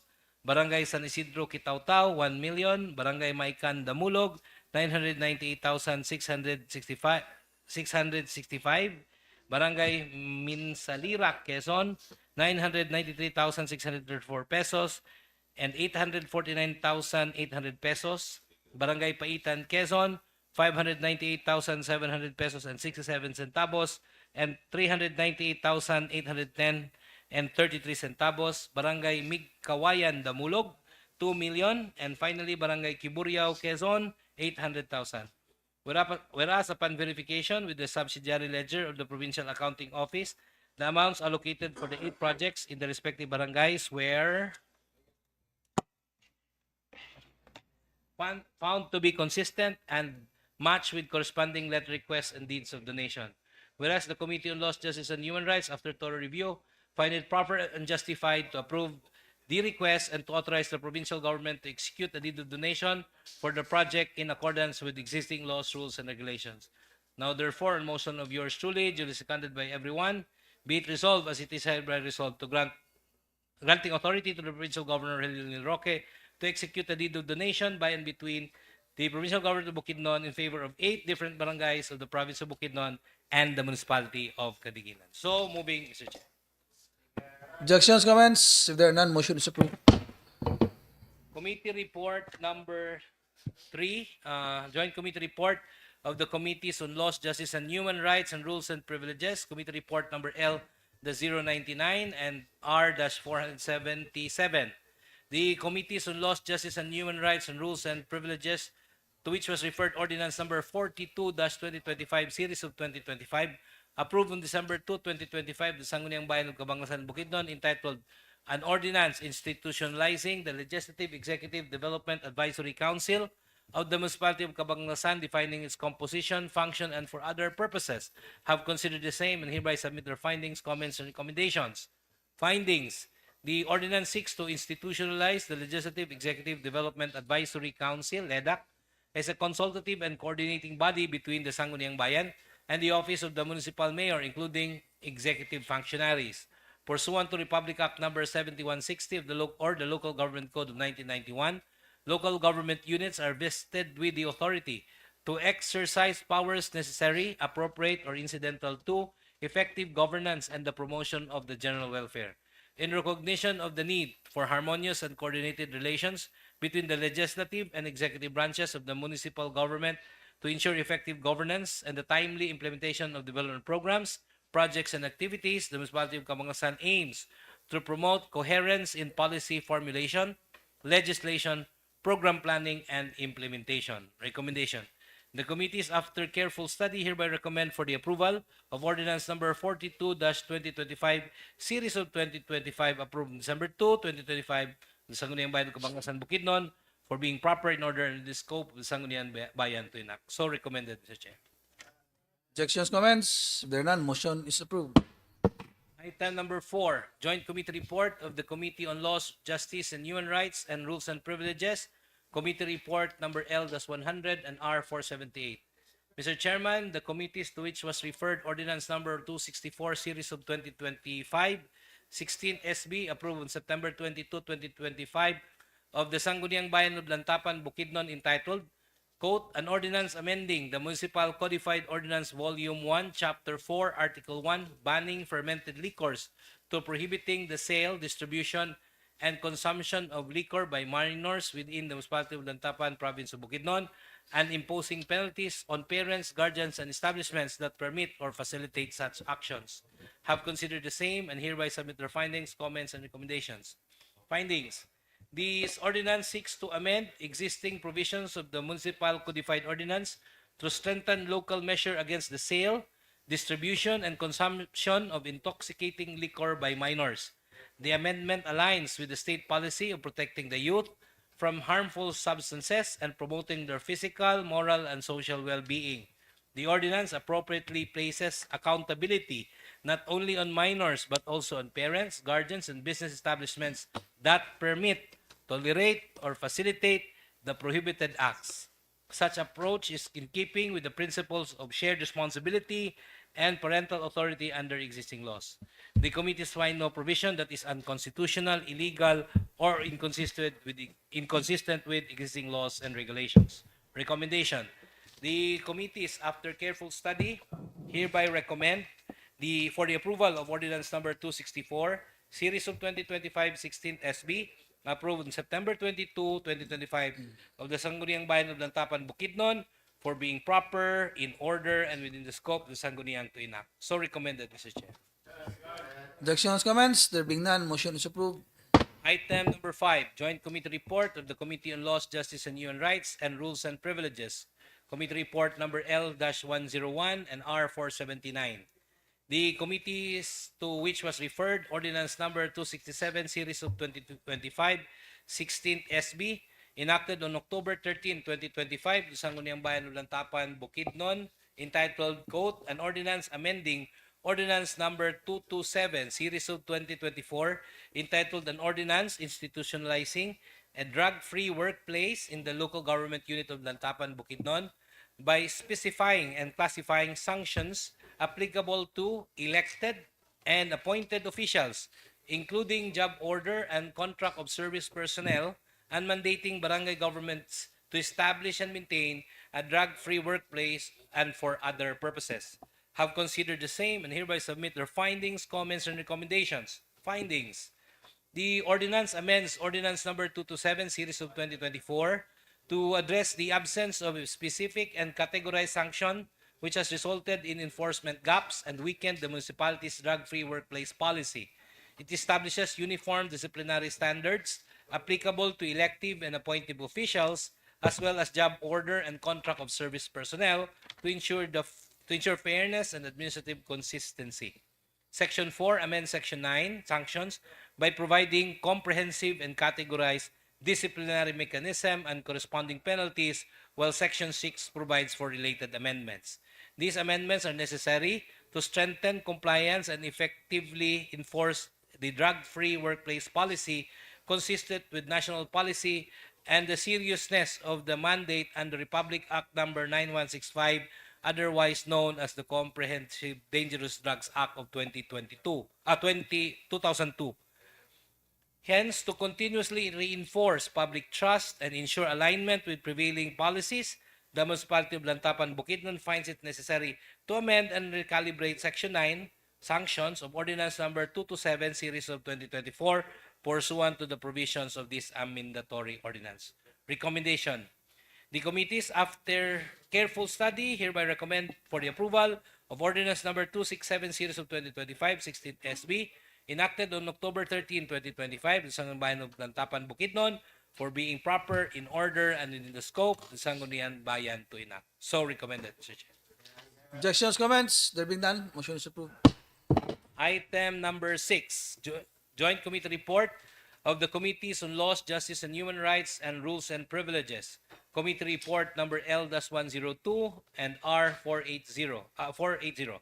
Mr. Chairman, the committees to which was referred Ordinance number 023, Series of 2025, enacted on November 3, 2025, of the Sangguniang Bayan of Pangantukan, Bukidnon, entitled An Ordinance Establishing a Local Research and Development Incentive Program in the Municipality of Pangantukan, Bukidnon, have considered the same and hereby submit their findings, comments, and recommendations. Findings. To promote a culture of research, innovation, and evidence-based policy making in support of socioeconomic development, the Municipality of Pangantukan hereby institutionalizes a local research and development incentive program that encourages relevant local studies, provides incentives for outstanding research initiatives, and strengthening the capacity of the LGU to adopt and utilize locally generated research outputs in furtherance of sustainable local development.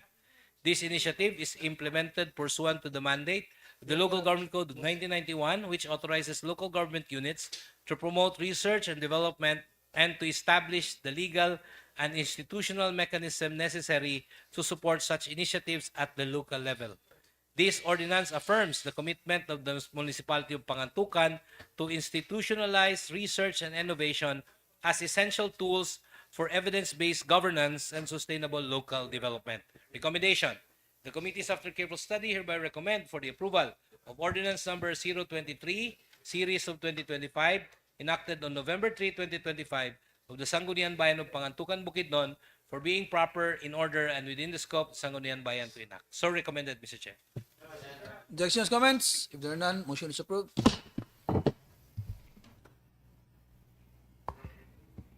Thank you, Mr. Chairman. Proceeding to item number 7 to 21, may we now recognize a gentleman coming from the Second Legislative District, the Honorable Board Member Attorney Ulysses Monsanto, Mr. Chair. Honorable Monsanto is recognized. Thank you, Mr. Chair. Thank you, Majority Floor Leader. This is a joint committee report on the Committees on Appropriations and on Rules and Privileges on the following measures submitted, Mr. Chair.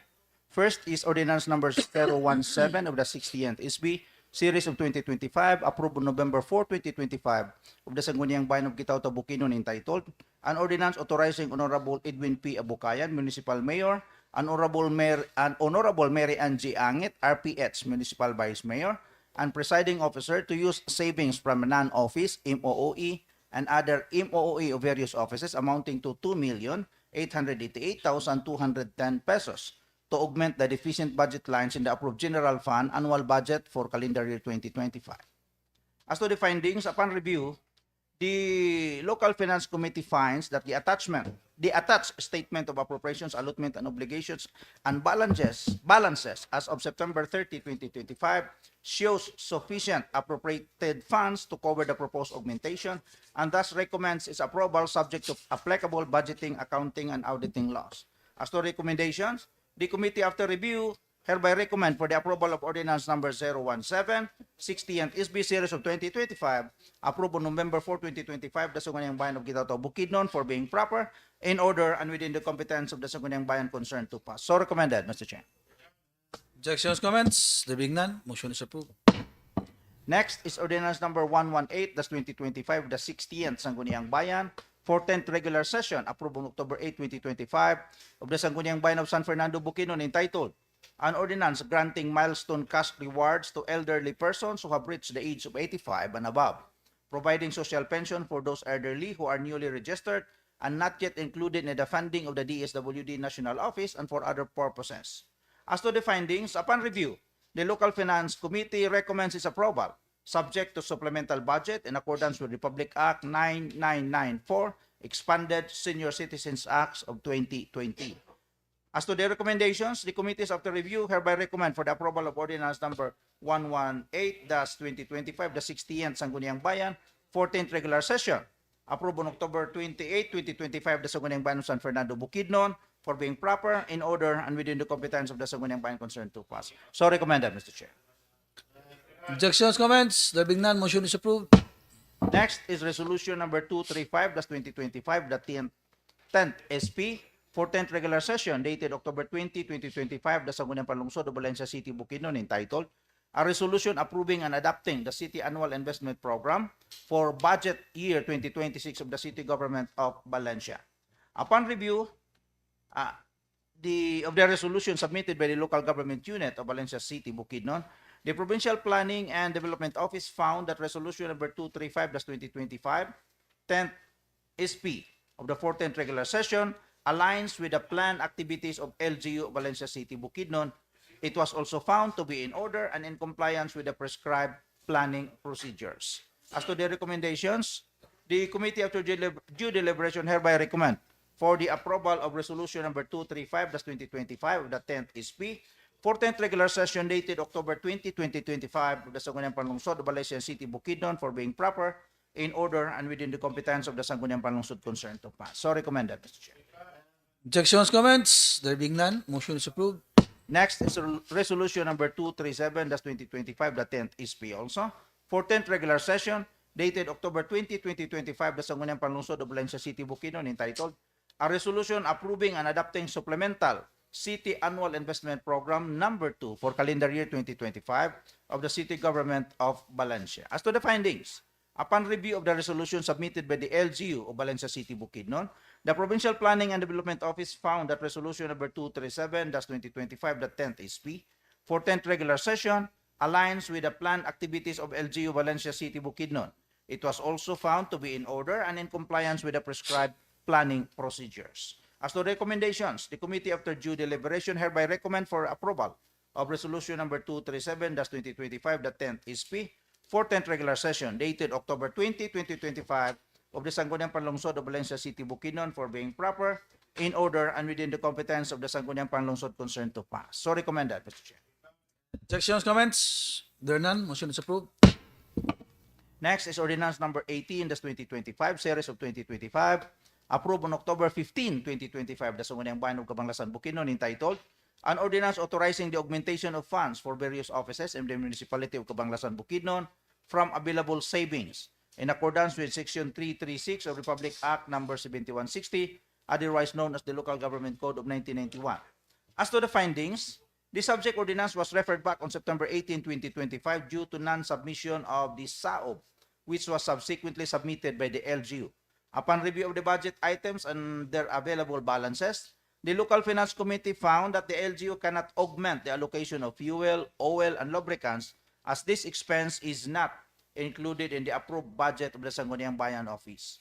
Furthermore, the LGU is reminded that all subsequent SAOB submissions must bear the CUAS receipt stamp.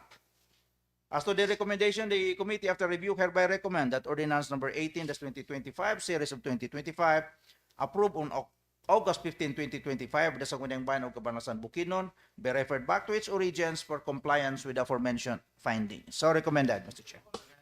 Objections, comments? There being none, motion is approved. Na-refer back, primero wa sila nagsubmit og SAOB. Nagsubmit silang SAOB, wala, dili they appeal sa ilang budget items. So they cannot augment. Okay, next, Mr. Chair, is Ordinance number 37-2025, Series of 2025, approved on November 4, 2025, the Sangguniang Bayan of Cabanglasan, Bukidnon, entitled An Ordinance Approving the 20% Local Development Fund for Calendar Year 2026 of the Local Government Unit of Cabanglasan, Bukidnon. As to the findings, upon review, the Local Finance Committee finds that the 20% LDF forms part of the supporting documents to be incorporated in the annual budget for calendar year 2026 of the Municipality of Cabanglasan, Province of Bukidnon, and recommends its approval subject to Section 287, Republic Act number 7160, which provides for the just share of local government unit in national taxes. Recommendation, the committees after review hereby recommend for the approval of Ordinance number 37-2025, Series of 2025, approved on November 4, 2025, of the Sangguniang Bayan of Cabanglasan, Bukidnon for being proper, in order, and within the competence of the Sangguniang Bayan concerned to pass. So recommended, Mr. Chair. Objections, comments? There being none, motion is approved. Next is Ordinance number 011-2025, the 60th SB. They enacted on October 14, 2025, the Sangguniang Bayan of Don Carlos, Bukidnon, entitled An Ordinance Providing Financial Assistance to Participants in Anti-Illegal Drug Operations, Case Conferences, and for other related purposes. As to the findings, upon review, the Local Finance Committee recommends that the ordinance be referred back to its concerned LGU as it failed to specify which PPAs under the Peace and Order Program shall be used as the source of funds for the proposed financial assistance to participants in anti-illegal drug operations. Thus, the committee, after review, hereby recommend that Ordinance number 011-2025 of the 60th SB enacted on October 14, 2025, of the Sangguniang Bayan of Don Carlos, Bukidnon be referred back to its origins for compliance with the aforementioned findings. So recommended, Mr. Chair. Objections, comments? There being none, motion is approved. Next is Municipal Appropriation Ordinance number 2024-45 of the 11th SB, 133rd regular session, approved on December 20, 2024 of the Sangguniang Bayan of Kalilangan, Bukidnon, entitled An Ordinance Authorizing the Annual Budget for Fiscal Year 2025 amounting to 269,704,920 pesos and 14,607,229 pesos for the General Fund and Economic Enterprise respectively of the Local Government of Kalilangan, Bukidnon. As to the findings, After evaluation and in relation to the report from the Budget Office, the committee finds that the Municipal Appropriation Ordinance number 2024-45 of the 11th ISB 103rd regular session was duly transmitted and subject to preliminary investigation using the revised LBR form number 1A prior to the conduct of the formal technical review. As the result of such verification, the committee finds that the verification process disclosed material non-compliance with statutory requirements are pertinent administrative issuances as reflected in the duly accomplished revised LBR form number 1A, wherein numerous items were marked with the corresponding remarks, specifying corrective actions and compliance required from the concerned local government unit. The committees likewise find that under Section 3 of the subject appropriation ordinance, the appropriation for personal services, maintenance and other operating expenses, and capital outlay were authorized on a lump sum basis, which is inconsistent with Section 306, Paragraph B of Republic Act 7160, and this provision requires that appropriations be specific, definite, and clearly identifiable as to purpose and object of expenditures. The authorization of lump sum appropriations without sufficient itemization and clear identification of intended use fails to meet the statutory requirements of specificity. The committee finds that pursuant to Section 354 Republic Act 7160, the DBM and the Commission on Audit are vested with the authority to promulgate the Budget Operations Manual for LGUs. In accordance with therewith, the BOM for LGUs 2023 edition issued under DBM Local Budget Circular number 152, dated August 2, 2023, and reiterated under DBM Local Memorandum number 90, dated June 13, 2024, describes the mandatory structure and minimum required contents of the appropriation ordinance. The committee notes that the subject appropriation ordinance failed to fully comply with the prescribed structure and required contents under the BOM, including, among others, the proper identification of appended budget documents, detailed expenditure programs, and summary statement of appropriations and obligations. In the light of the circumstances, the Provincial Budget Office respectfully recommends the Municipal Appropriation Ordinance number 2024-45 of the 11th ISB 123rd regular session be referred back to the concerned LGU for appropriate action to ensure compliance with the legal and budgetary requirements. Thus, the committee, after review, hereby recommend that Municipal Appropriation Ordinance number 2024-45 of the 11th ISP 123rd regular session be approved on December 20, 2024 of the Sangguniang Bayan of Kalilangan, Bukidnon, be referred back to its origins for compliance with the aforementioned findings. So recommended, Mr. Chair. Objections, comments? There being none? Yes, comment from Honorable Garcia. Go ahead, sir. This is for 2025 or 2024? Still on 2024. So, nahurot na ni. Lalata sa 2025.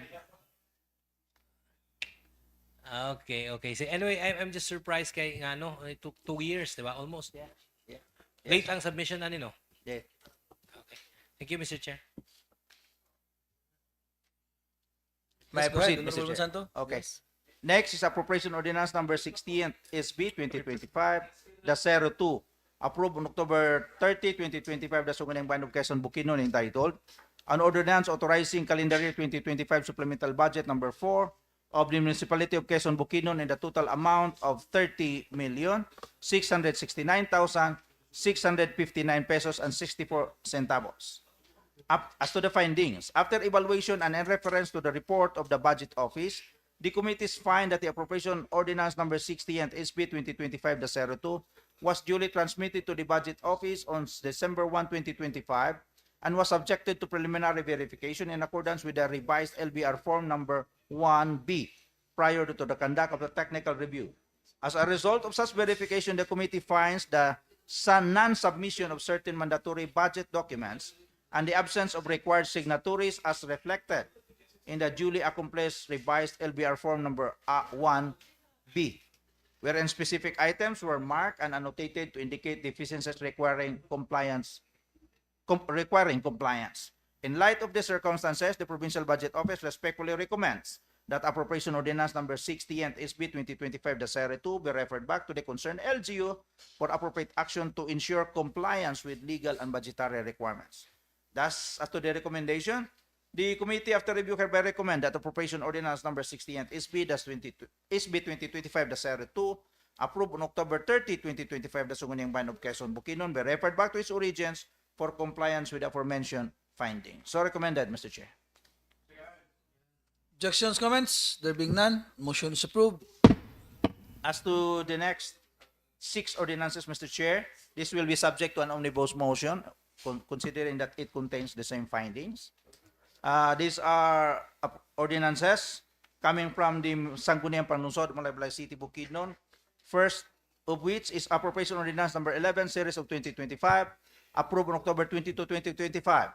An ordinance approving the budget augmentation under the maintenance and other operating expenses of the City Human Resource Management Office in the amount of 111,000.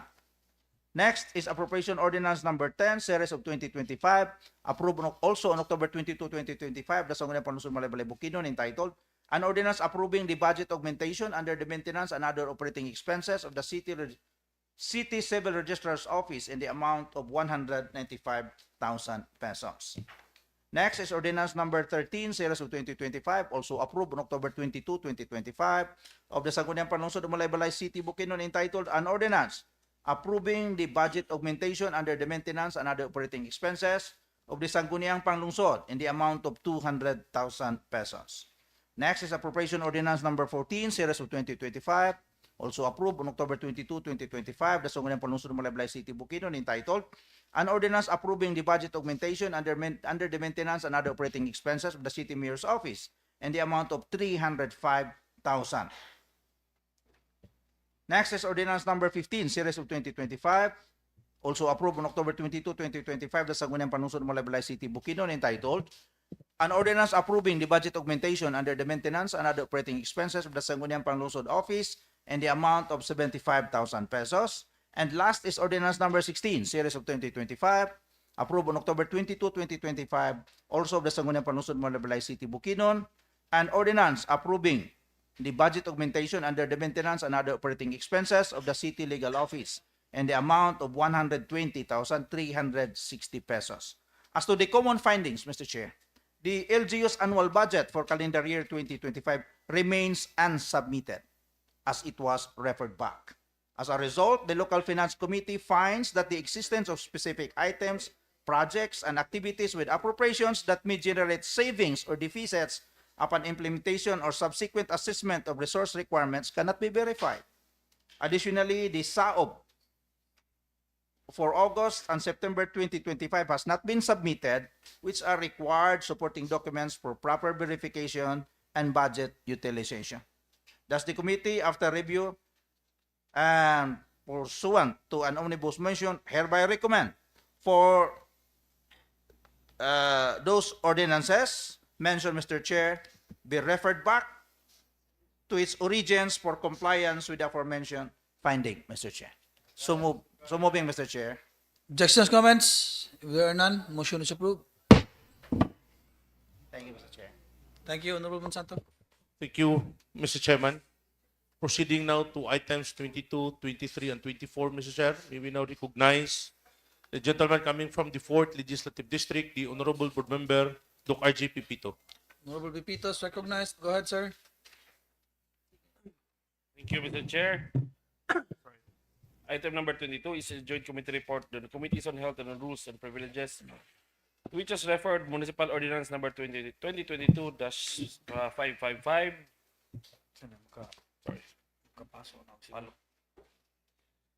Approved on November 17, 2025, the Sangguniang Bayan of Baungon, Bukidnon, entitled an ordinance prescribing the implementing guidelines for the PhilHealth Consultasyong Sulit at Tama or PhilHealth Package Revision 3 and establishing the dispositions and allocations of the capitation payments in the municipality of Baungon as per PhilHealth guidelines. Mr. Chair, the consultant package provision of 50% healthcare institution and 50% professional fee sharing is fully compliant with current regulations. This allocation is permitted under PhilHealth Circular number 2024-002, which grants discretion to accredited providers regarding the internal fund sharing arrangements. The ordinance detailed allocation system properly constitutes the internal guidelines anticipated by the circular. Further, all percentage distributions outlined in the ordinance serves as internal guidelines for the municipal health office and local government unit governing how the lump sum professional fee received from PhilHealth should be distributed among personnel. Thus, the committee is hereby recommend for the approval of Municipal Ordinance Number 2025-555 from the Sangguniang Bayan of Baongon, Bukidnon for being proper in order and within the competence of the Sangguniang Bayan concerned to pass. So, recommended, Mr. Chair. Objections, comments? If there are none, motion is approved. Next item is still joint committee report on the Committees on Health and on Rules and Privileges, to which is referred Ordinance Number 2025-2278 from the Sangguniang Bayan of Manolo Fortich, Bukidnon, entitled An Ordinance Amending Municipal Ordinance Number 2025-2253 to update the cost-sharing scheme for municipal health office service packages and corresponding PhilHealth claims. The ordinance was anchored on Section 16 of RA 7160, otherwise known as the Local Government Code of 1991, which mandates that every local government unit shall exercise the powers expressly granted, those necessarily implied therefrom, as well as powers necessary, appropriate, or incidental for its efficient and effective governance, and those which are essential to the promotion of the general welfare. The revised sharing scheme of the maternal care package has been corrected to 60% healthcare institution and 40% professional fee, which now fully complies with PhilHealth Circular Number 2024-0037 Annex F. Consulta package sharing scheme of the 50% HCI and 50% PF remains compliant with PhilHealth Circular Number 2024-002, which grants discretion to accredited providers in the internal allocation of capitation funds. Furthermore, the detailed internal disposition and allocation tables for both packages regarding the utilization of the HCI portion and the sharing distribution of the PF component among health personnel and allied healthcare workers constitute valid internal guidelines for the municipal office and local government unit consistent with national policy. Thus, the committee is hereby recommend for the approval of Ordinance Number 2025-2278 from the Sangguniang Bayan of Manolo Fortich, Bukidnon for being proper in order and within the competence of the Sangguniang Bayan concerned to pass. So recommended, Mr. Chair. Objections, comments? If there are none, motion is approved. Last item is from the Joint Committee Report on the Committees on Health and Rules and Privileges, which is referred Ordinance Number 027 from the Sangguniang Bayan of Pangantukan, Bukidnon, entitled An Ordinance Institutionalizing the Implementation of the Universal Health Care Program in the Municipality of Pangantukan, providing mechanisms for accessible, equitable, and equality health care services for all residents and for other purposes. Mr. Chair, the committee is recognized that the ordinance was anchored on RA number 11223, also known as the Universal Health Care Act, which aims to provide all citizens with access to quality, affordable health services without financial hardship, ensuring comprehensive coverage and preventive to palliative care. Recommendation of the committee, the committee is hereby recommend for the approval of Ordinance Number 027 Series of 2025, enacted on November 3, 2025 of the Sangguniang Bayan of Pangantukan, Bukidnon, for being proper in order and within the competence of the Sangguniang Bayan concerned to pass. So recommended, Mr. Chair. Objections, comments? If there are none, motion is approved. Thank you, Mr. Chair. Thank you, Honorable Pepito.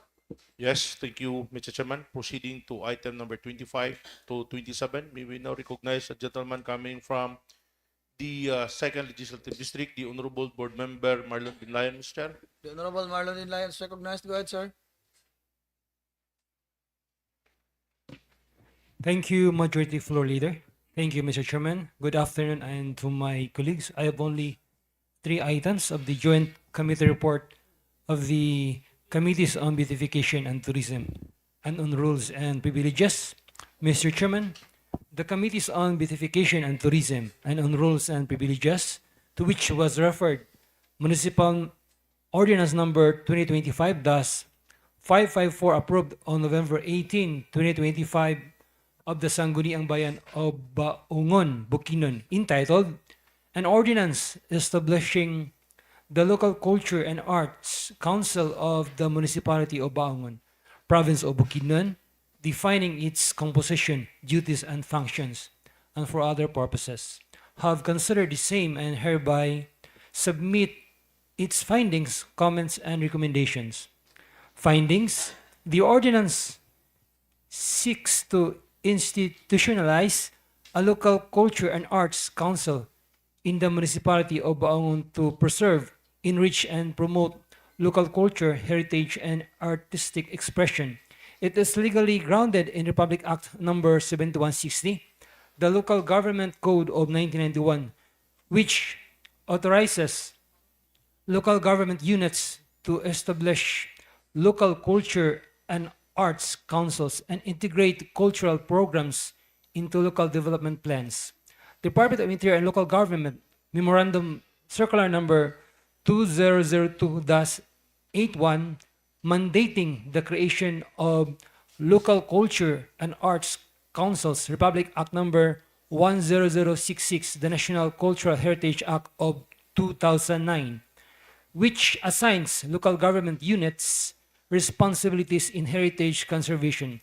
Republic Act Number 7355, the Gamaba Act, which recognizes local government units' role in supporting traditional folk artists and indigenous knowledge transmission. And Republic Act Number 11292, the Seal of Good Local Governance Act of 2019, which includes functioning local culture and arts councils as a governance criterion. The ordinance clearly defines its composition, ensuring inclusive membership from local government unit officials, Department of Education, Tourism, Planning, barangay and youth federations, non-governmental organizations, and civil society organizations, indigenous peoples, and local artists. It enumerates functions such as planning coordination, cultural inventory, promotion of cultural education, event organization, and budgetary recommendations. With the Tourism Office designated as Secretariat, fiscal impact is minimized as members serve ex officio without additional remuneration, though entitled to necessary travel expenses. Upon review, the committees find the ordinance legally grounded, culturally responsive to heritage and indigenous traditions, administratively feasible with clear composition and functions, and socio-economically beneficial in strengthening identity, unity, and local development. Recommendation: considering the foregoing, the committees hereby recommend for the approval of Municipal Ordinance Number 2025-554 approved on November 18, 2025 of the Sangguniang Bayan of Baangon, Bukidnon, for being in accordance with law, responsive to cultural and governance concerns, and within the authority of the Sangguniang concerned to act. So recommended, Mr. Chairman. Objections, comments? None. Motion is approved.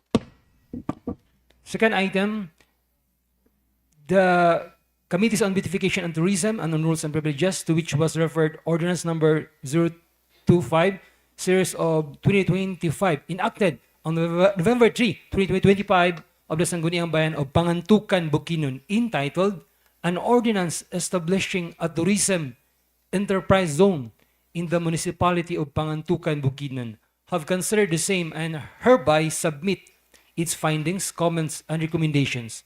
Findings: the ordinance seeks to designate strategic areas within Pangantukan as a tourism enterprise zone, thereby diversifying the local economy, attracting investments, and promoting sustainable tourism development. It is legally grounded in Republic Act Number 9593, the Tourism Act of 2009, which provides for the establishment of tourism enterprise zones under the supervision of the Department of Tourism and the Tourism Infrastructure and Enterprise Zone Authority. The measure also aligns with the Local Government Code of 1991 under Republic Act 7160, which authorizes local government units to to promote general welfare, including cultural preservation, ecological protection, and responsible tourism. The ordinance clearly sets out objectives such as promoting ecotourism, agritourism, cultural tourism, and creative industries, strengthening community participation by engaging cooperatives, artisans, farmers, and indigenous cultural communities, and ensuring environmental sustainability through conservation practices, environmental impact assessments, and cultural sensitivity guidelines. It provides for incentives, including partial real property tax exemptions, permit fee, discounts for eco-friendly enterprises, capacity building support, and access to financing through LGU coordinated credit facilities. The Municipal Tourism Council, in partnership with the Municipal Tourism Office, is tasked to oversee planning, regulation, and promotion of the TEZ with coordination from Department of Tourism and the TIEZA for accreditation and technical assistance. Upon review, the committees find the ordinance legally sound, environmentally responsible, culturally sensitive, and socio-economically beneficial, as it will enhance local revenues, create employment opportunities, and preserve Pangantucan's natural and cultural heritage.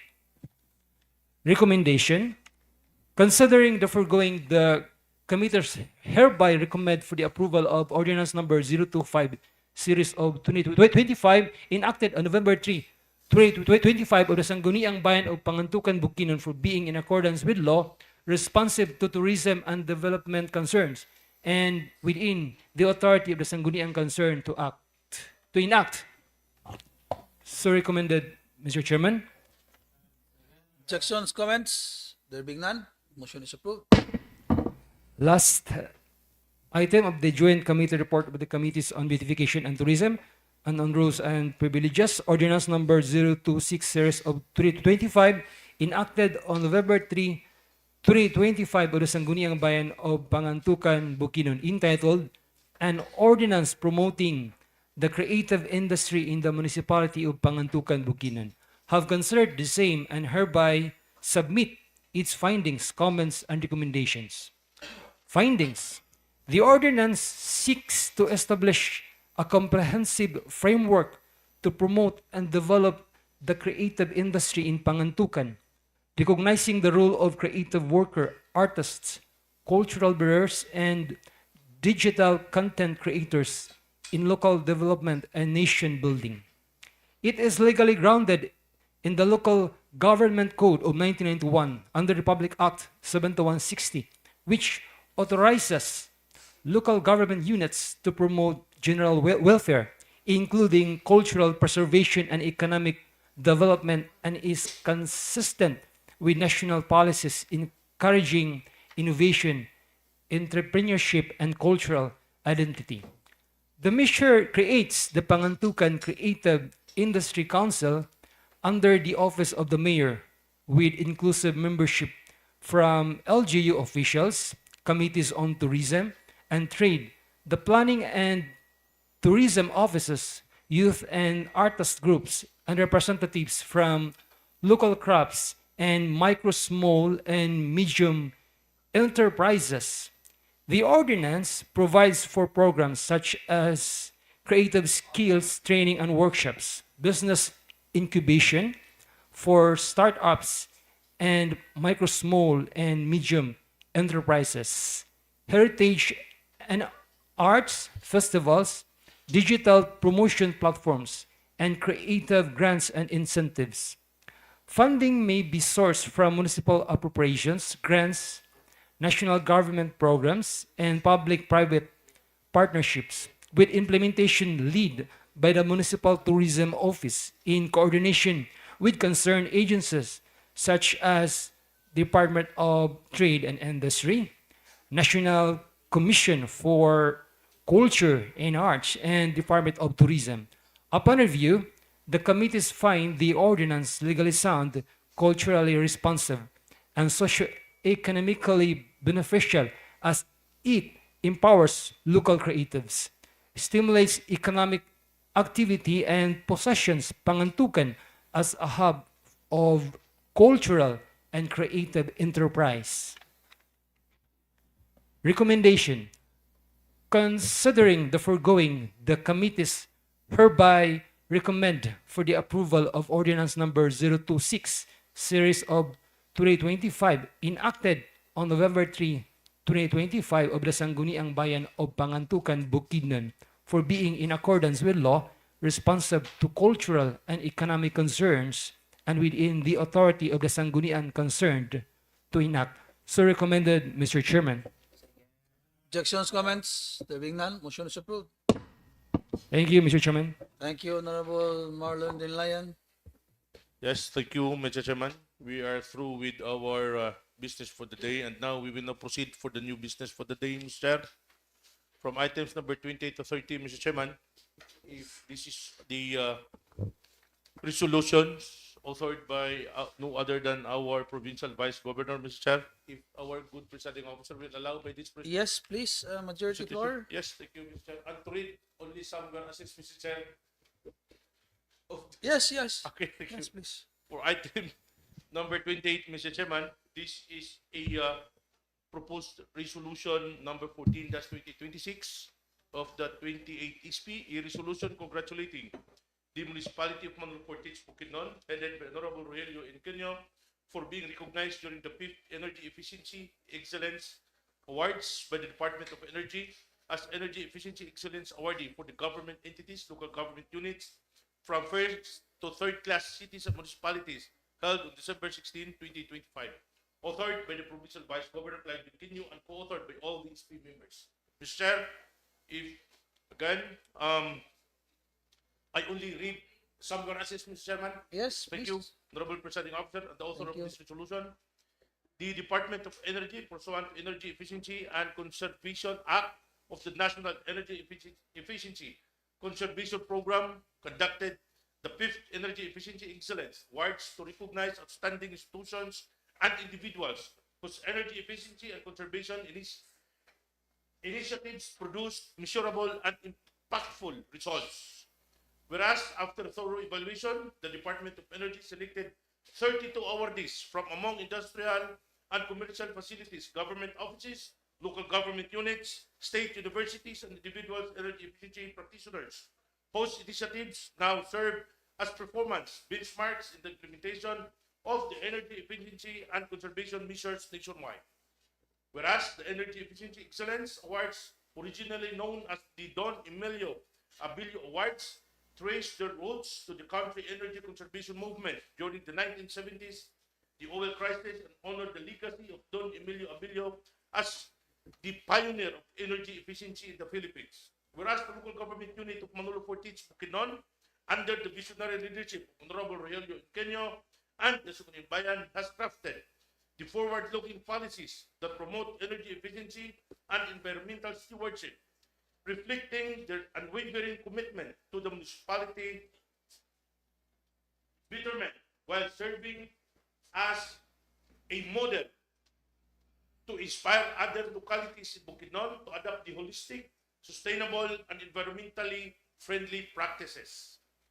Whereas in 2004, the municipality of Manolo Portage 24. achieved as energy, whereas in 2024, the municipality of Manolo Portage achieved the energy savings of 54,724.16 kilowatt hours, equivalent to 37.21 metric tons of carbon dioxide through the implementation of innovative and sustainable initiatives such as the installation of the 40 kilowatt per net metered solar powered system at the new government center, fuel efficient transport management, and the active energy conservation campaigns. Whereas the municipality further institutionalized the best practices by adopting the policies such as the local government unit energy code, digitalizing the procurement system, and promoting a culture of energy consciousness among employees, including the practice of turning off and used equipment, thereby optimizing energy use and reducing the operational cost.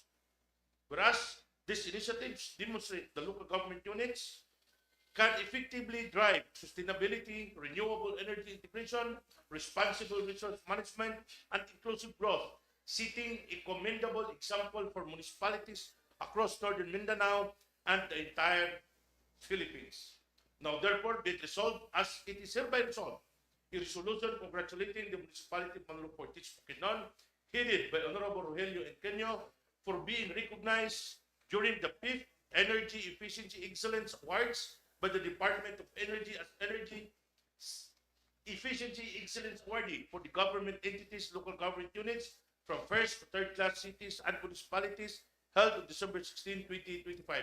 Resolved further that a copy of this resolution be awarded to the local government unit of Manluportis, Bukidnon through Mayor Rogelio Enqueño as token of the province appreciation and recognition. Resolved finally that this resolution be furnished to the PAIA for proper publishing as a testament to the province support for every efficiency, energy efficiency, environmental stewardship, and sustainable development, to the Department of Energy and to the Governor Rogelio del Peroque for their information and reference. Signed, the Provincial Vice Governor, author of this resolution, Clive Enqueño. Mr. Chair, so moving for the passage of resolution congratulating the municipality of Manluportis, Bukidnon, headed by Honorable Rogelio Enqueño for being recognized during the 5th Energy Efficiency Excellence Awards in the Department of Energy as Energy Efficiency Excellence Awardee for government entities, local government units for first, third class cities and municipalities held on December 16, 2025. So moving for the passage of these resolutions. Unanimously seconded. The motion is hereby approved. Thank you, Majority Floor Leader. Thank you, Honorable Presiding Officer. Again, this the second resolution, authored again by our good Vice Governor, the Provincial Vice Governor, the Presiding Officer, Clive Enqueño, and authored by all these three members. Can I proceed, Mr. Chair? Yes, please. And you can just read the one if you like, the title for brevity. It's up to you. Select lang. Sige, sige. For the second resolution, Mr. Chair, a resolution commending Manoleño athlete Clarence Lyle Molina Kaasalan for bringing the honor of the province of Bukidnon by winning gold medal with the Philippine national baseball team in 2025 Southeast Asian Games held last December 9 to 2025 in Bangkok, Thailand. Mr. Chair, whereas Clarence Lyle Molina Kaasalan, a proud Manoleño, has demonstrated exceptional dedication, perseverance, exemplary sportsmanship throughout its athletic career, serving a model of discipline and commitment to excellence. Whereas 2025 Southeast Asian Games, officially known as the 33rd Southeast Asian Games in the international multi-sport event sanctioned by the Southeast Asian Games Federation, held from 9 to 20 December 2025 across the Bangkok Metropolitan Region and Chonburi Province in Kingdom of Thailand. Whereas Clarence Lyle Molina Kaasalan's outstanding achievements further strengthens Bukidnon reputation as a nurturing ground for the world-class athletes who elevate the nation's standing and contribute positively to the national unity and pride through sports.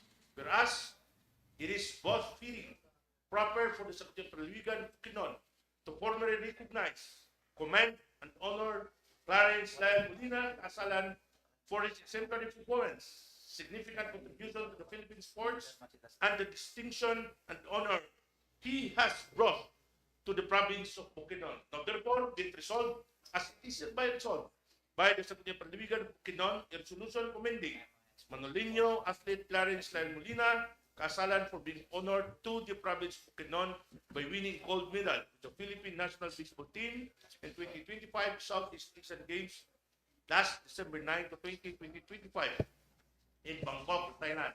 Resolved further that this resolution be awarded to Mr. Clarence Lyle Molina Kaasalan as an expression of the provincial government of Bukidnon, the pride and appreciation for his dedication, perseverance, excellence in athletics, without brought honor to his community, his municipality, and the province. Resolved finally that the copies of this resolution be furnished to Clarence Family Sports, all departments, to the municipality of Manluportis, to Mayor Rogelio Enqueño, and to the Governor Rogelio del Peroque for information reference. Signed, the Provincial Vice Governor, author of this resolution, Clive Diquinho. So, Mr. Chair, again, moving for the passage of resolution commending Manolino athlete Clarence Dias Medina Casalan for bringing honor to the province of Bukidnon by winning gold medal with the Philippine national baseball team in the 2025 Southeast Asian Games held last December 9 to 20, 2025 in Bangkok, Thailand.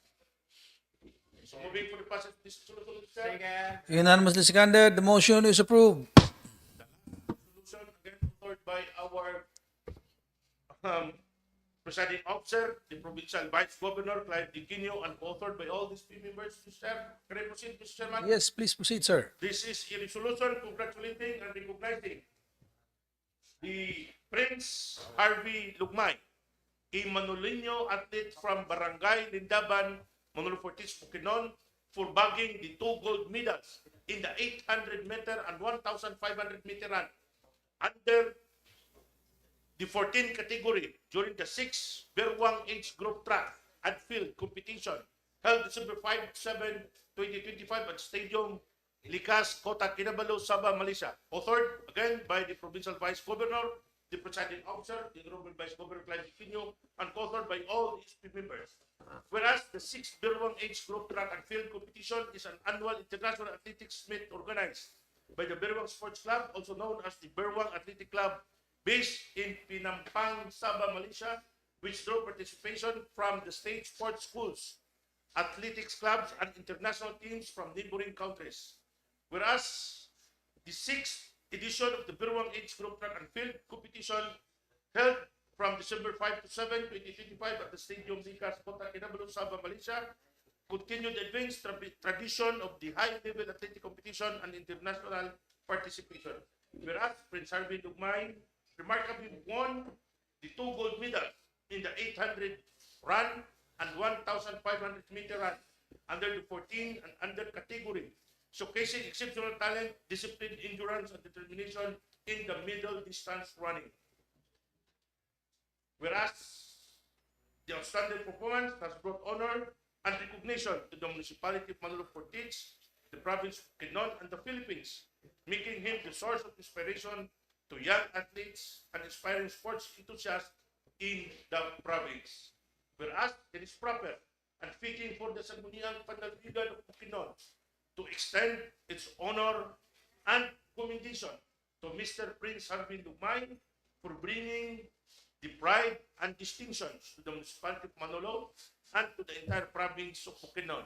Now, therefore, be it resolved as it is hereby resolved by the Sangguniang Panlalawigan of Bukidnon resolution congratulating and recognizing Prince Harvey Lugmay, a Manolino athlete from Barangay Lindaban, Manolo Fortis, Bukidnon, for bagging the 2 gold medals in the 800 meter and 1,500 meter run under the 14 category during the 6th Berwang Age Group Track and Field competition held December 5 to 7, 2025 at the Stadium Likas, Kota Kinabalu, Sabah, Malaysia.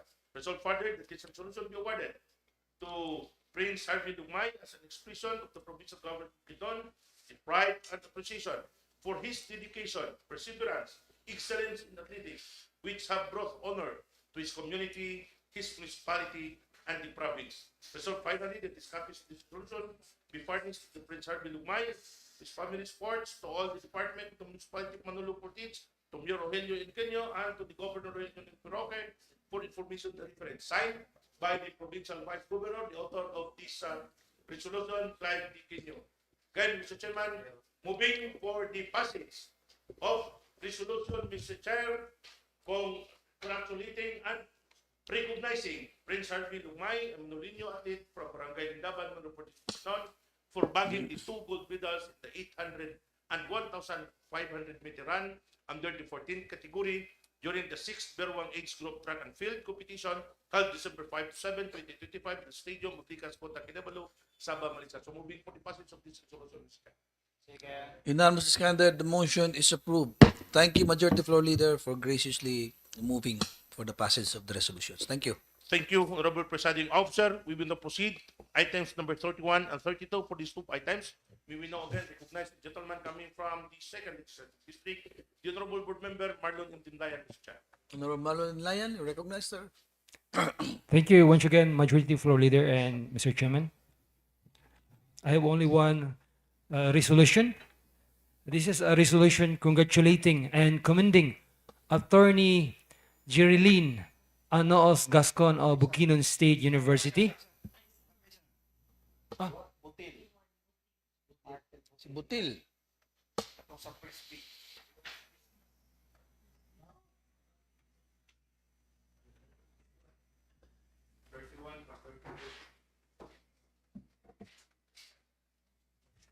For a while, Mr. Chairman, because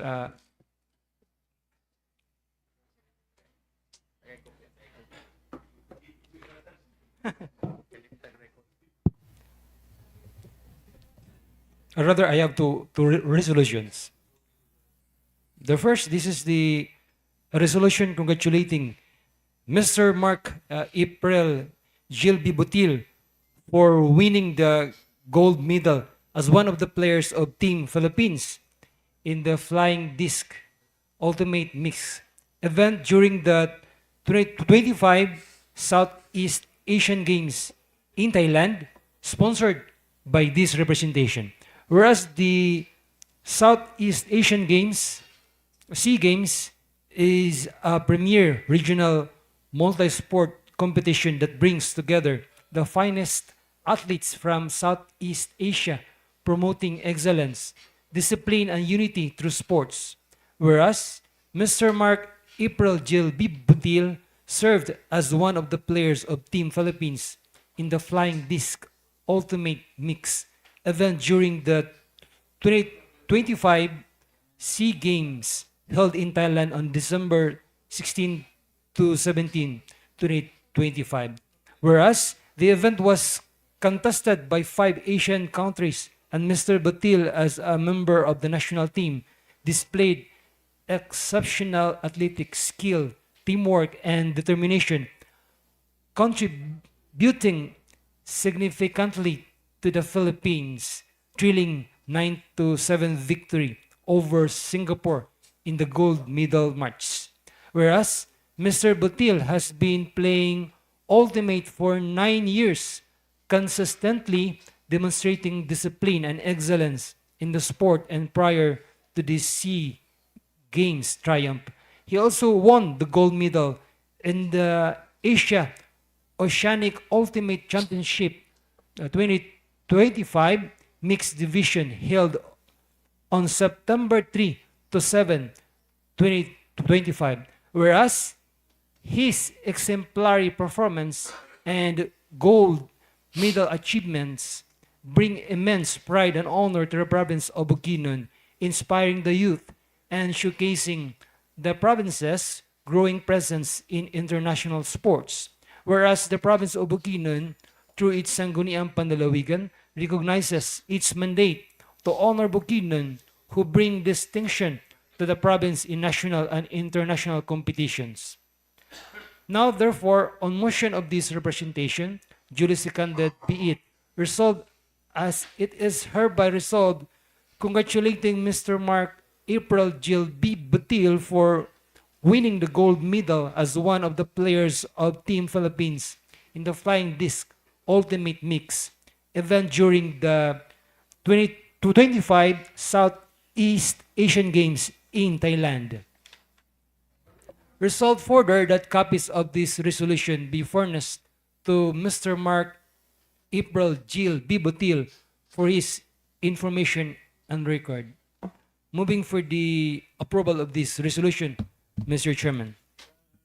Objections, comments? There being none, motion is approved. The second and last resolution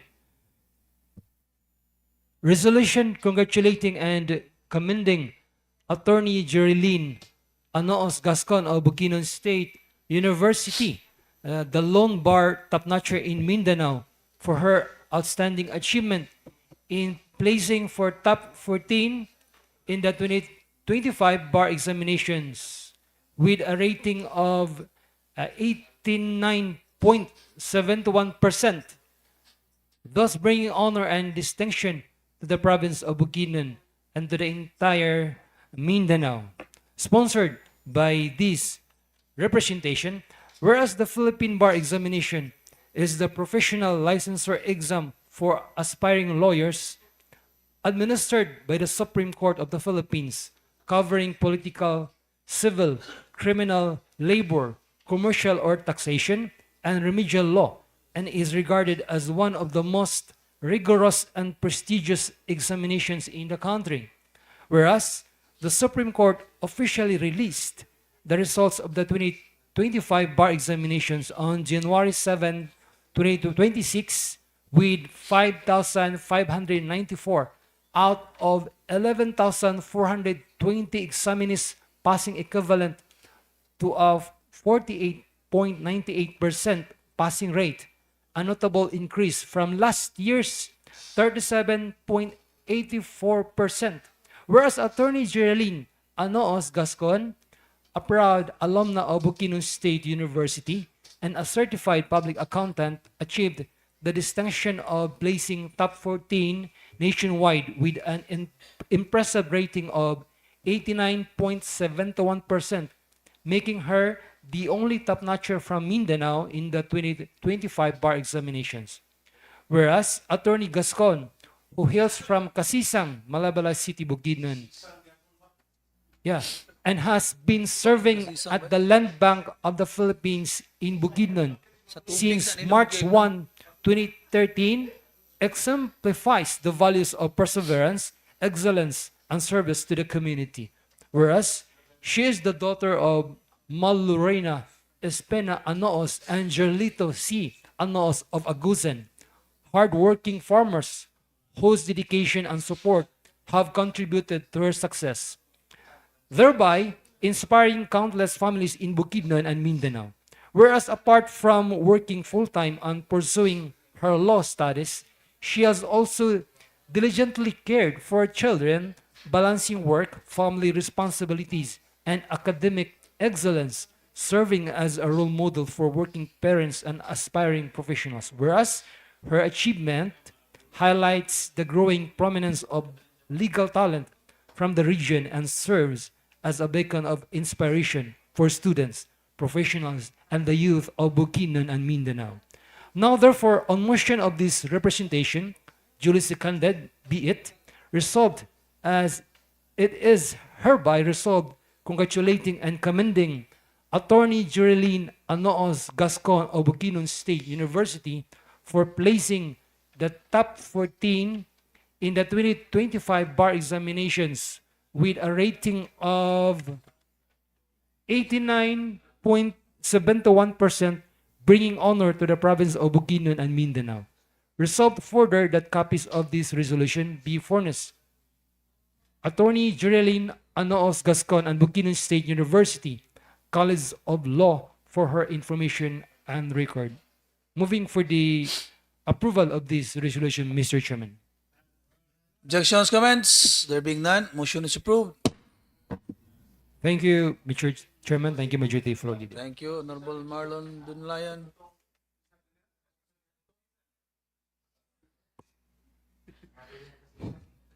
Thank you, Mr. Chairman. Proceeding to items 33 to 38, Mr. Chair. We will now recognize again, Mr. Chairman, our ex-officio member, the PCL President, the Honorable Board Member, Engineer Armando Evangelista Jr. Honorable Evangelista is recognized. Go ahead, sir.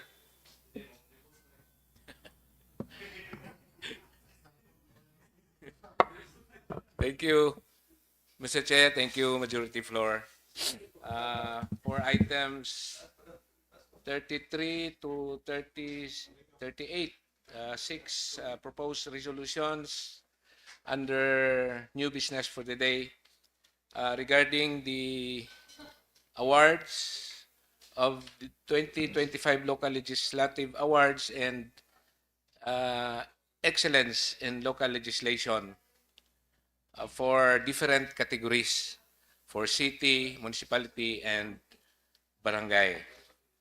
With that, Mr. Chair, I would like to move for an omnibus motion for these six resolutions. Proposed Resolution number 103-2026 of the 28th SP, Series of 2026. A resolution congratulating and commending the local government unit of Malaybalay City, Bukidnon, for being ranked first in the 2025 Local Legislative Awards and Excellence in Local Legislation.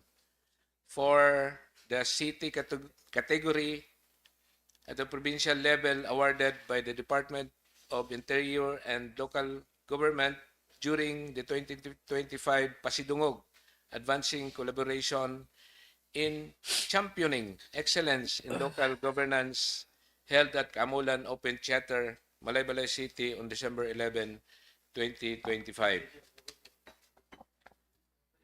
Proposed Resolution number 104-2026 of the 28th SP, a resolution congratulating and commending the local government unit of Maramag, Bukidnon, for being ranked first in the 2025 Local Legislative Awards and Excellence in Local Legislation Awards for the first to second class municipality category at the provincial level awarded by the Department of the Interior and Local Government during the 2025 Pasidungog, advancing collaboration in championing excellence in local governance, held at Kamulan Open Theater, Malaybalay City on December 11, 2025. Proposed Resolution number 105-2026 of the 28th SP, Series of 2026, a resolution congratulating and commending the local government unit of Sumilao, Bukidnon, for being ranked as first in the 2025 Local Legislative Awards, LLA, and Excellence in Local Legislation, Excel Awards for the third to fourth class municipality category at the provincial level awarded by the Department of the Interior and Local Government during the 2025 Pasidungog, advancing collaboration in championing excellence in local governance, held at Kamulan Theater, Malaybalay City on December 11, 2025. The next proposed resolution, number 106-2026 of the 28th SP, a resolution congratulating and commending the Barangay Local Government Unit of Barangay 8 of Malaybalay City, Bukidnon, for being ranked as first in the 2025 Local Legislative Awards and Excellence in Local Legislation, Excel Awards for barangays for the city category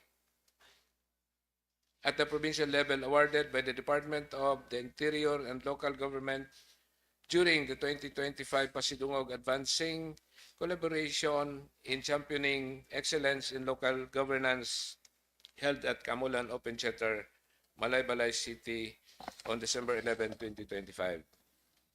Next, proposed resolution number 107-2026 of the 28th SP, a resolution congratulating and commending the Barangay Local Government Unit of Barangay Poblacion, Pangantukan, Bukidnon, for being ranked as first in the 2025 Local Legislative Awards, LLA, and Excellence in Local Legislation, Excel Awards for barangays for the first to second class municipality category at the provincial level awarded by the Department of the Interior and Local Government during the 2025 Pasidungog, advancing collaboration in championing excellence in local governance, held at Kamulan Open Theater, Malaybalay City on December 11, 2025.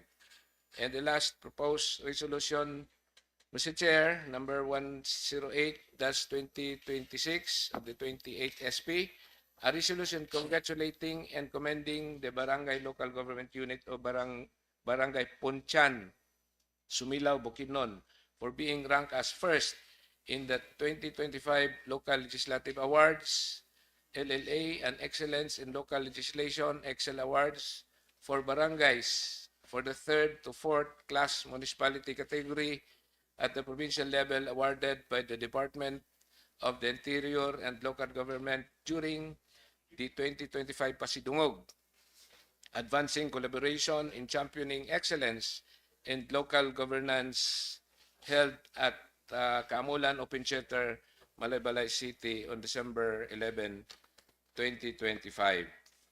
Now, therefore, Mr. Chair, I would like to move for an omnibus motion for this six proposed resolution, and so further that copies of this resolution be furnished to the barangay, to the awardees concerned for as a token of appreciation for their effort, hard work, and for their information and reference. Moving for the passage of the six proposed resolution, Mr. Chair. Objections, comments, there being none, the omnibus motion is hereby approved. Thank you, Mr. Chair.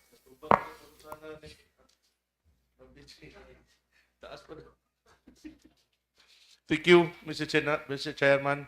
Proceeding to items number 39 and 40. Honorable Presiding Officer, may we now recognize a gentleman coming from the 2nd Legislative District, the Honorable Board Member Attorney Holly Simon Santos, Mr. Chair. Santos recognized. Go ahead, sir. Thank you, Mr. Chair. This is two proposed resolutions. Proposed resolution number 109-2026, the 28th SP, Mr. Chair. This is a resolution commending Yvonne Ailamigo, also a Presby team representative from the province of Bukidnon, for winning gold during the 33rd Southeast Asian Games. This is a teammate of the one mentioned. Yes, ultimate desk, flying desk rather. This one is a teammate of Mark April Hill Butil, the one being also subject of the resolution of Board Member Dilaya, Mr. Chair. No, Valencia na.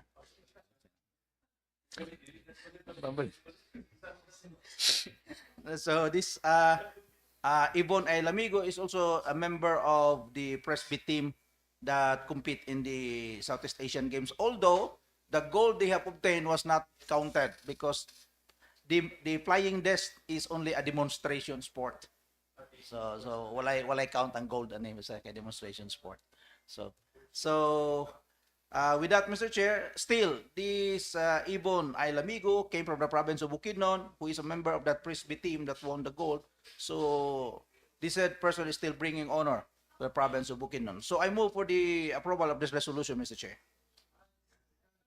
Objections, comments, there being none, the motion is unanimously seconded. Second is proposed resolution number 110-2026. This is in relation to the sports where Yvonne Ailamigo won a gold. This is a commendation rather to the team. Both Lamigo and Butil are member of the Bundoks Ultimate Team, Team Bundoks Ultimate rather. And they are engaged in the flying desk, which is a demonstration sports also during the 33rd Southeast Asian Games. The fact that two of its members of the Team Bundoks won gold medals, they also deserve to be commended, Mr. Chair, for their performance and in giving honor also to the province of Bukidnon. I therefore move for the approval of this proposed resolution, Mr. Chair. Unanimously seconded, the motion is approved. Thank you. Thank you, Honorable Monsanto. Majority floor. Yes, thank you, Mr. Chairman. In the item number 41, Mr. Chair, in the absence of the chairman of the committee, as she requested, Mr. Chair, the gentleman coming from the 1st Legislative District, the vice chairman of the Committee on Poverty Alleviation and Social Reform, Mr. Chair, in behalf of Board Member Kasinabe, the Honorable Board Member Eliser is unahon, Mr. Chair, for item number 41. Unahon is recognized. Go ahead, sir. Thank you, Mr. Chair and Majority Floor Leader. This is a unique resolution.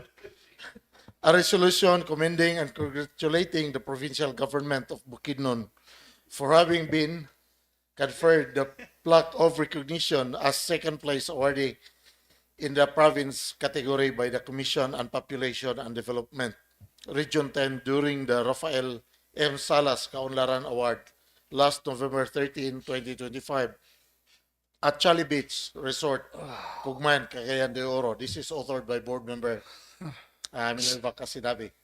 Whereas the Commission on Population and Development Region X confers the Rafael M. Salas Kaunlaran Award to recognize outstanding local government units that demonstrate exemplary performance and unwavering commitment in advancing population and development or PopDev goals through innovative, inclusive, and evidence-based programs. Whereas the said recognition forms part of the Rafael M. Salas Kaunlaran Patao Award, POPCOM's highest recognition given to the local government units that demonstrate excellence in integrating population and development concerns into governance, planning, and program implementation. A resolution commending and congratulating the provincial government of Bukidnon for having been conferred the plaque of recognition as second place awardee in the province category by the Commission on Population and Development Region 10 during the Rafael M. Salas Kaunlaran Award last November 13, 2025 at Chali Beach Resort, Cagman, Cagayan de Oro. Resolved further that the copy of this resolution be furnished to the Office of the Provincial Governor, Honorable Rocky, and Population and Development Divisions for the information. So moving, Your Honor. Objections, comments, there being none, Yes, Honorable Garcia, comment. Objection, Mr. Chair. Because mura man uhog ato nang gibuhat atong kaugalingong bangko. I mean, di ba? The provincial government recognizing the provincial government. I mean, you're not the author anyway. I noticed, wala naman tayo gibuhat din kung direct pasar lang tag mga recognition. Ato lang sa sigurong tarungon. Nga di na to i-recognize atong kaugalingon. So, maybe, siguro i-amend siguro nato na nga POPCOM na lang atong i-recognize. Yeah. So, ang provincial government recognizing the provincial government. Yeah, first time in my Diba? I mean, legislative siguro, career. top of the Honorable Kasinabi is here, Roman Punog Lisod na, recognize na to atong kaugalingon, kay recognize na sa, sa POPCOM. Diba? Oh, whoever is the person or whoever is the head, anaw na lang siguro. Or how about thanking POPCOM? Correct. Di ba? Thanking POPCOM. Oh, expressing our appreciation. Expressing our for appreciation. the recognition given to the province of Bukidnon during the well, amend na lang nato siguro. To be less, it will not be self-aggrandizing. Yes. So with that, Mr. Chair, may have the privilege to amend. I-amin na lang nato kay ganiya sa paghatag ni board member kasi sinabi sa ako, pagbasa na ako, nakujukir man nga, resolution. Nga naman i-congratulate mo na ito itong kaugalingon. Busa, itong pag-start ako, this is a unique resolution. Kaya, nga nung i-congratulate na ito itong kaugalingon. So, kaya isakto gitong iyon, Attorney Garcia. Suggested by the Vice Governor, it's better that we extend our appreciation to the Commission on Population and Development, Region 10, for recognizing the efforts of the provincial government of Bukidnon in terms of whatever is the award about. No? So, let her be the same. Yeah. The So, principal author. i-process lang nato, amended na lang. Amended. So, subject to style. So, moving, Mr. Chair. Objections ko, unanimously seconded. The motion is approved. Thank you. Thank you, Honorable Garcia, for bringing it up. Thank you, Mr. Chairman. Proceeding to item number 42, Mr. Chair, may we now recognize the gentleman coming from the 2nd Legislative District, the Honorable Board Member,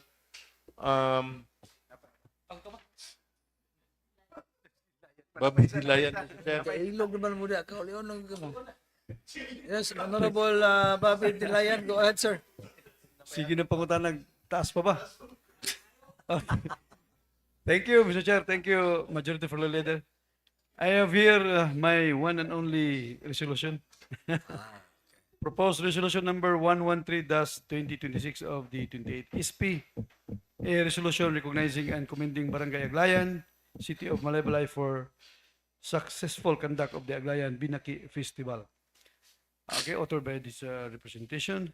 Whereas the province of Bukidnon upholds the promotion, preservation, and development of local culture, traditions, and indigenous products as vital components of sustainable tourism, cultural identity, and inclusive economic growth. Whereas Binaki, a traditional steamed corn delicacy made primarily from locally grown corn, is a recognized culinary product of Barangay Aglayan, City of Malaybalay, and has become a popular snack and a pasalubong for visitors of the province. Whereas Barangay Aglayan successfully launched its first Binaki Festival on April 18, 2024, in celebration of its 32nd founding anniversary, marking the beginning of what is envisioned as an annual cultural celebration. Whereas Barangay Aglayan further sustained this initiative through the successful conduct of its second Binaki Festival on December 21 to 23, 2025, featuring cultural performances, cooking competitions, and participatory activities that strengthen community unity and showcase local talent. Whereas the Aglayan Binaki Festival has proven to be an effective platform for promoting local products, encouraging micro entrepreneurships, fostering cultural pride, and enhancing the cultural tourism profile of both the city of Malaybalay and the province of Bukidnon. Now, therefore, a motion of yours truly, duly seconded by the members present, be it resolved as it is hereby resolved to recognize and commend the Barangay Aglayan, City of Malaybalay for the successful conduct of the Aglayan Binaki Festival. Resolved further that a copy of this resolution be furnished to the barangay government of Aglayan for their recognition. So moving to the passage of this resolution, Mr. Chairman. Unanimously seconded, the motion is approved. Thank you, Honorable Bobby Dinlayan. Yes, thank you, Mr. Chair. Proceeding to items number 43 to 46, Mr. Chair. May we now again recognize the gentleman coming from the 2nd Legislative District, the Honorable Board Member Attorney Holy Simon Santo, Mr. Chair. The Honorable Oleson Santo is recognized. So, isa.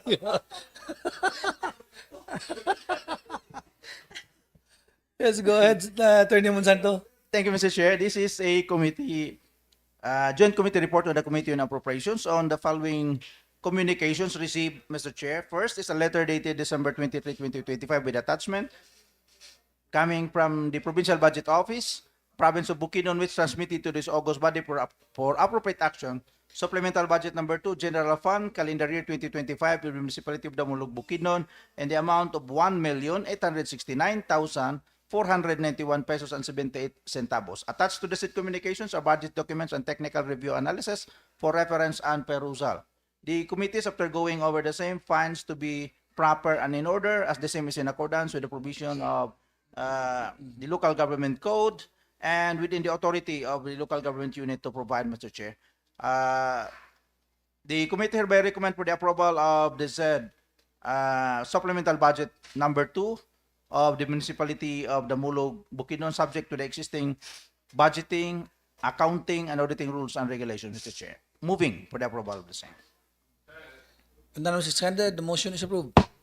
Next is a letter dated December 23, 2025 also with attachment also coming from the Office of the Provincial Budget Office, which transmitted to this August body for appropriate action. Supplemental Budget Number 1, General Fund, Calendar Year 2025 of the Municipality of Cadigilan, Bukidnon, and the amount of 11,704,000. Attached also to the communications are budget documents and technical review analysis for reference and perusal. The committees, after going over the same, finds the said Supplemental Budget Number 1 to be proper and in order, subject to the existing budgeting, accounting, and auditing rules and regulations, Mr. Chair. Moving for the approval of the same. Objections, comments, hearing none, motion is approved. Next is also a communication dated December 22, 2025, coming from Provincial Budget Office, which transmitted to this August body for appropriate action. Supplemental Budget Number 4, General Fund and Special Account, Economic Enterprises, Calendar Year 2024 of the Municipality of Manolo Fortich, Bukidnon, in the amount of 39,715,180 pesos and 67 centavos. Attached to the said communications are budget documents and technical review analysis for reference and perusals. The committees are going over the same finds the said supplemental budget number 4 of the general fund and special account to be proper and in order, and recommend for the approval of the same subject to the existing budgeting, accounting, and auditing rules and regulations. So moving, Mr. Chair. Objections, comments, there being none, motion is approved. Last is a communication dated December 26, 2025, also coming from the Provincial Budget Office, which transmitted to this August body for appropriate action. Supplemental Budget Number 2, General Fund, Calendar Year 2025 of the Municipality of Quezon, Bukidnon, and the amount of 17,369,424 pesos and 54 centavos. Attached also to the said communications are budget documents and technical review analysis for reference and perusal. The committees, after going over the same finds, the Supplemental Budget Number 2, General Fund of Calendar Year 2025 of Quezon, Bukidnon to be proper and in order, and hereby recommends for its approval subject to the existing budgeting, accounting, and auditing rules and regulations. So moving for the approval of the same, Mr. Chair. Objections, comments, there being none, motion is approved. Okay, thank you. Thank you, Honorable Monsanto, for that very quick sponsorship. Thank you, Honorable Presiding Officer. For the last item that we have in the business for the day, Mr. Chair, from items number 47 to 64, Mr. Chair, may we now recognize the gentleman coming Finally. from... Honorable Garcia is recognized. Thank you, Mr. Chair. Item number 47 is referred to the Committee on Engineering. Item number 48 is there is no need. I already talked to the legal. They're not reading the resolution properly. Number 4, just noted. Item 49 is actually item 49, 50, 51, 52 are all requests for to sign a memorandum of agreement or contract of service. At first, I thought there's a difference between the two. What's a MOA and a contract of service? But again, they are all for visiting consultants for different BPH locations and for 1 year. So, wala na difference ang contract of service o ang MOA. Oh, so anong galangan lang anon lang tanila ning daghang terminology. But anyway, Mr. Chair, omnibus motion to approve items 49, 50, 51, and 52, granting authority to the provincial governor to enter into a MOA with Dr. Botron as visiting consultant of BPH Kibawi, particularly in the Department of Obstetrics and Gynecology for a period of 1 year. Then, a resolution granting authority to the provincial governor to enter into a MOA with Dr. Cataylo as visiting consultant of BPH Manolo Fortich, particularly in Department of Obstetrics and Gynecology, again, for a period of 1 year from January 1, 2026 to December 31, 2026. And then, also a resolution granting authority to the governor to enter into a contract of service with Dr. Emily Cresti M. Paquibo as visiting consultant for the Bukidnon Provincial Medical Center in the Radiology Department, also for a term of 1 year. Item 52 is a contract of authority granting authority to the provincial governor to enter into a contract of service with Dr. Jose Rene P. Ong, MD, DPBR, as visiting consultant of the BPMC in the Radiology Department, also for a period of 1 year. So moving for the approval of the omnibus motion, Mr. Chair. Objections, comments, there being none, motion is approved. Item number 53 is a request for authority to enter into a deed of donation and acceptance by and between the provincial government of Bukidnon and the Division Office of Bukidnon, Department of Education, pertaining to the donation of 2 units high-end printer and UPS with a total cost of 988,500 pesos. So moving for the approval of this authority to the governor, Mr. Chair. Objections, comments, there being none, motion is approved. Item 54 is a resolution, is a request of the governor for deed of donation and acceptance for the 52 PDB vehicles which we turned over to different barangays in the province of Bukidnon. So with that, Mr. Chair, I'd like to pass a resolution granting authority to Governor Rogelio Neil Roque to enter into a deed of donation and acceptance between the provincial government of Bukidnon and the 52 barangay governments of Bukidnon involving the 52 units of patient transport vehicle in the total amount of blank na lang ha. Kaya kamo na lang ibutang kaya wala man na. So moving, Mr. Chair. Objections, comments? There being none, motion is approved.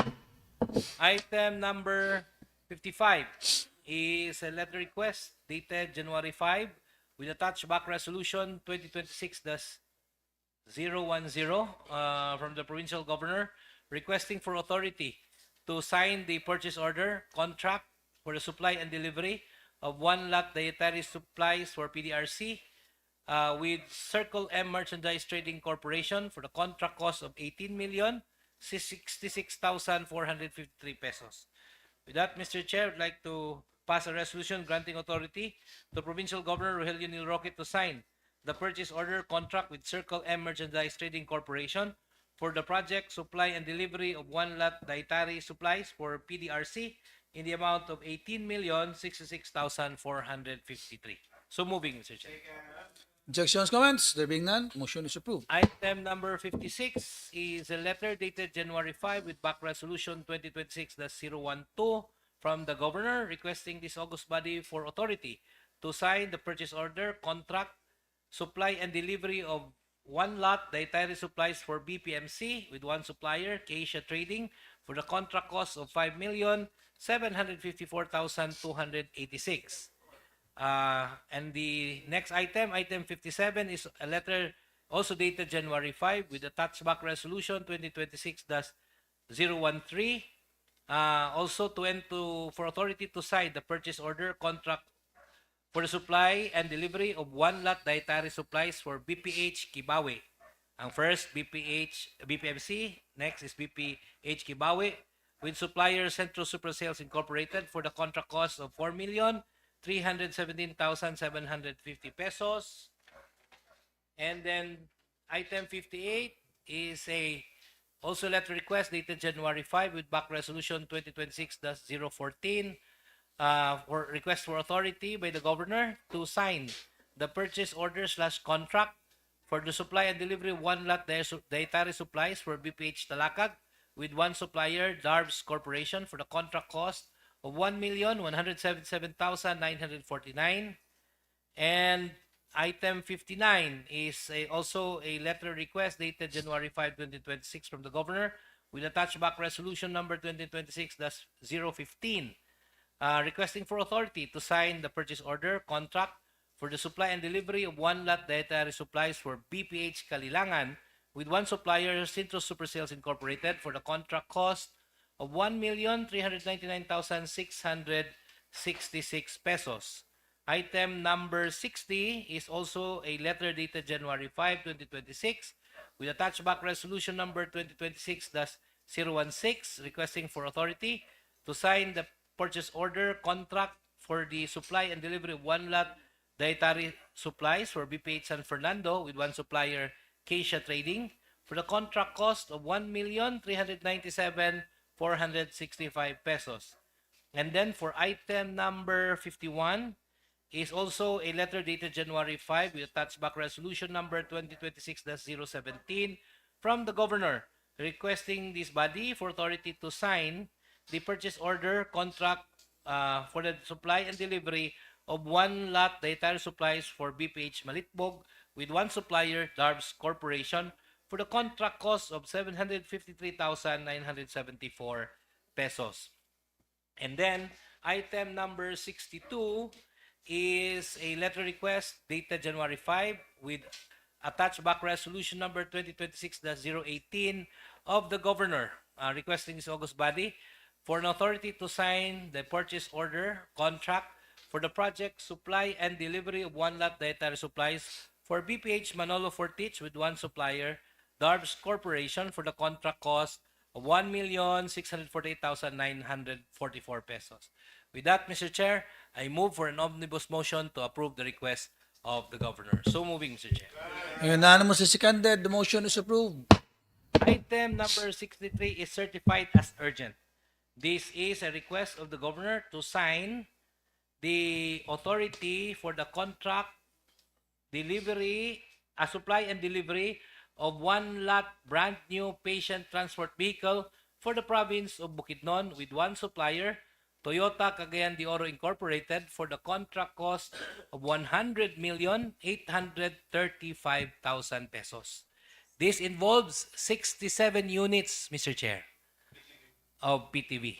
Okay. So I think this is part of our compliance to deliver 464 units to all the barangays of the province of Bukidnon.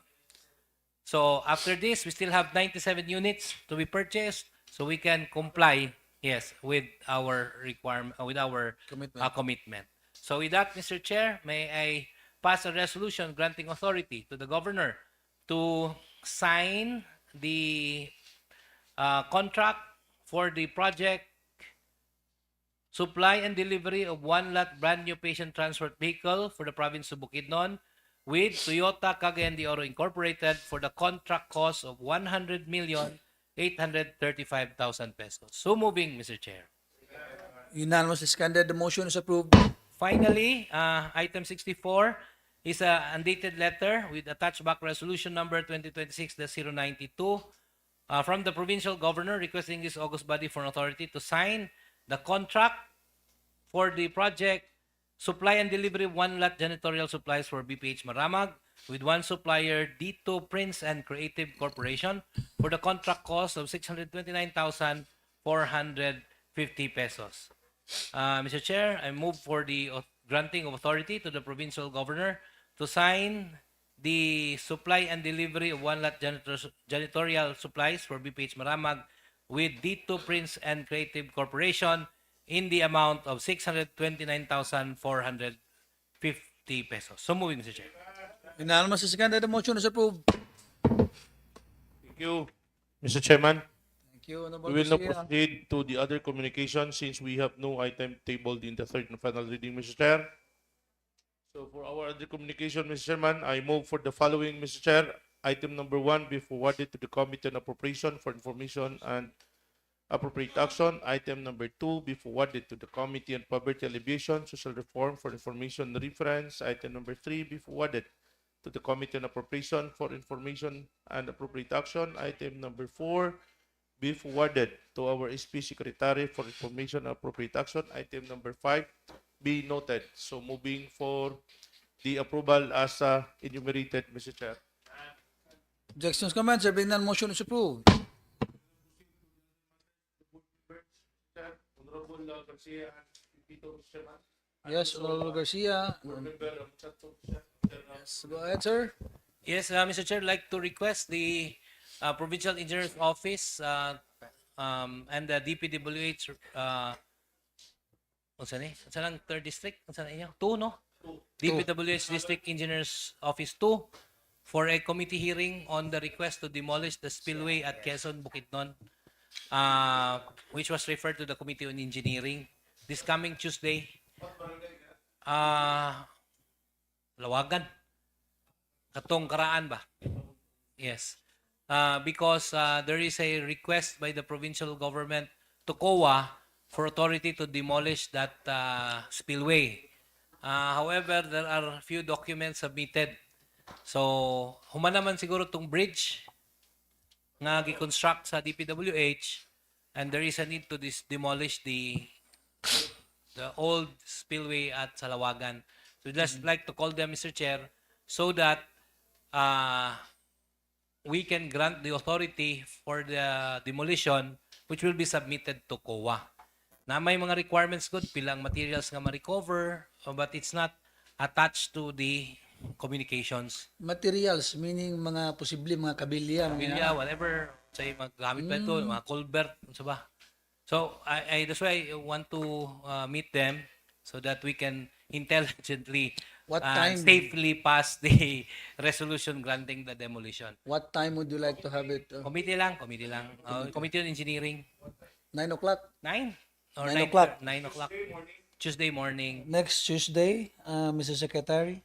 Yes, Mr. Chair, this is noted. And then one more, The Committee on Engineering. engineering.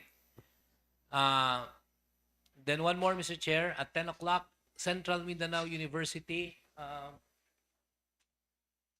We will enter into a contract with CMU for the DNA barcoding of the Bukidnon Arabica coffee varieties. However, in the contract, kita may mag-provide sa equipment.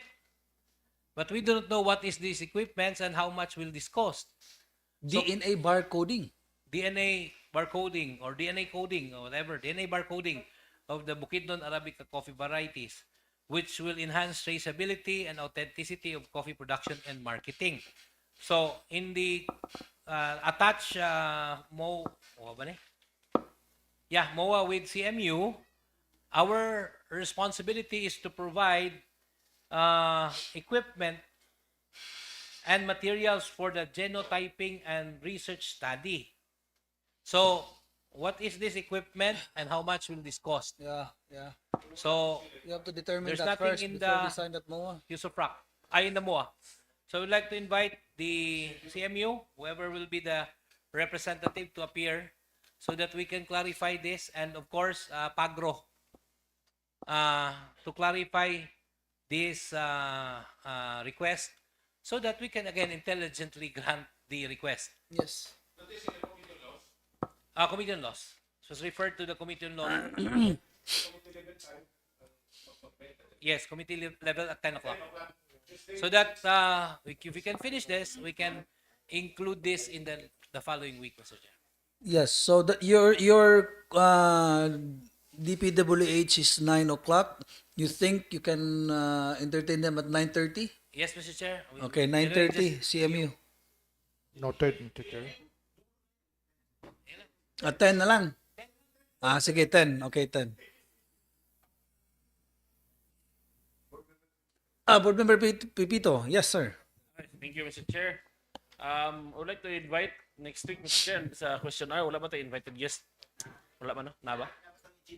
Katula, engineering, balik. Yes. Percent lang. Kaap has already confirmed, Mr. Chair, for attendance next week.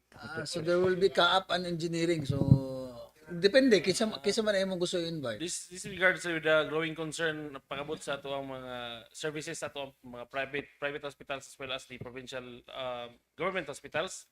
Mr. Chair, in the province of Bukidnon, so na mga growing concerns particularly sa pangantukan sa atong kauban si Councilor Darwin Salvacion kasi mga observations nga gusto niya i-clarify regarding sa mga hospitals services gina-offer kanilaging mga sa storya, Mr. Chair, nga dili admit kung walay kaila mangingana bitaw Mr. Chair. So sa provincial hospitals? Ang gimension is private hospitals pero basig na apoy concern apil ato ang provincial hospitals. So who would you like to invite? Siguro una si Councilor Salvacion para sa iyang statement or testimony. Committee level ba? Siguro ba? Committee level? Napay time? I suggest, Mr. Chair, to have it in the committee level kay i-verify pa man nato ang mga allegations. Yeah. Yes. Okay, sige. Kinsa nga mga Pero tao. Not yet. Pero pwede pa committee level? Pwede pa? 10 o'clock. 10 o'clock ito kang third ba? Sige, 11? 11 o'clock. 11. Siguro bisag duha lang sa ila, Mr. Chair, from Pidoho and then Councilor Salvacion. Yes. And then, perhaps if there is an organization of hospital operators. Sige na, Bukidnon so kana sila. Society ba na? Pwede sa private. Apil private. Okay.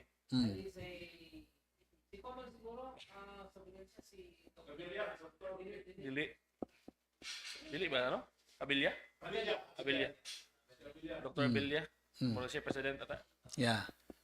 So para ito, Mr. Chair, mas ma-clarify lang nato ani nga concern kay para masig pwede nato maka-intervene or para nga unsay mabuhat sa sanggunian para nga malikayan ang ingani pa nga mga issues masig pwede ta maka Di lang na government agency hasta ang hospital karon palakasan na. ang mura nga na, Mr. Chair. So mura bitaw mahulog basig madugay kung walay kay ila di kasulod. So loya to ang constituents madugay kung So kulang gid kay atong hospital, in other words. Dili po Di ba? siya makulang si Chair. Kaya nga naman kailangan magpalakasan para makasulod. Di ba? Kaya ang story po sa ground is naamang gidaw kunoy available Vacancy. beds. Ah. Ang pag-admit Pero- lang ang problema na po. Kailangan na ay ano mo say. Yes. Sige na. Okay. Yes, Honorable Garcia. There are available beds, but no complement nurses. No? Nurses. So, like Lavinia, walibad na gyud na sila bisag moingon nga mauni because ang ilang nursing staff does not cover the entire beds. Wa po'y ma-hire, wa po'y manarbaho. Really, yeah. Yes, so that's the reason nga napay beds pero wala may nursing complement. Balibaran nila kay dili naman matiman. We have a lot of graduates yearly sa mga nurses, but Yeah, but most there, of them, because yes, the everybody's going away. yeah. And the reality is private hospitals dili kay taga silang rate. So di man ta kabalibat kay gobyerno man ta. Okay, so at 11 o'clock, Committee on Health. Okay. In relation to that, Mr. Chair, that's true also. They have available beds, but in as much as the nursing personals are limited only, they cannot already accommodate clients. And there are hospitals here, two hospitals here in Malaybalay, Polymedic and Bethel, is offering scholarship on the fourth year of the nursing students. Mhm. The hospital will finance everything, and once they pass, they have to work for 2 years. They have to work for 2 years. May na. Okay na. Yeah. In fact, there are several nursing students now applying for that scholarship by the hospital. Katong duha ganina atong gi-recognize sino mahayag na to. Problema man lagi, although naay daghang aplikante, pero that is why we need to ask that from the PIDMO. There are several applicants, yet I do not know what pa man sila recommendation sa kapangdawaton. Anyway, we'll take that up sa Okay. Mo ba? Yes. Okay. But For we my will- time, Mr. Chair, this is in relation to the commitment of Engineer. Okay. Sorry. A gentle reminder lang siguro sa ato ang PBMLP on March 2 to 4 sa Manila Hotel gihapon. Unsa na nga adlaw? I think that's Thursday ba? Sa ba na? Gibuhat na mo karon. Kay basig mapareha sa una, malate ang register. So Monday? Monday, Tuesday. Okay. Monday day. 2, 3, and 4.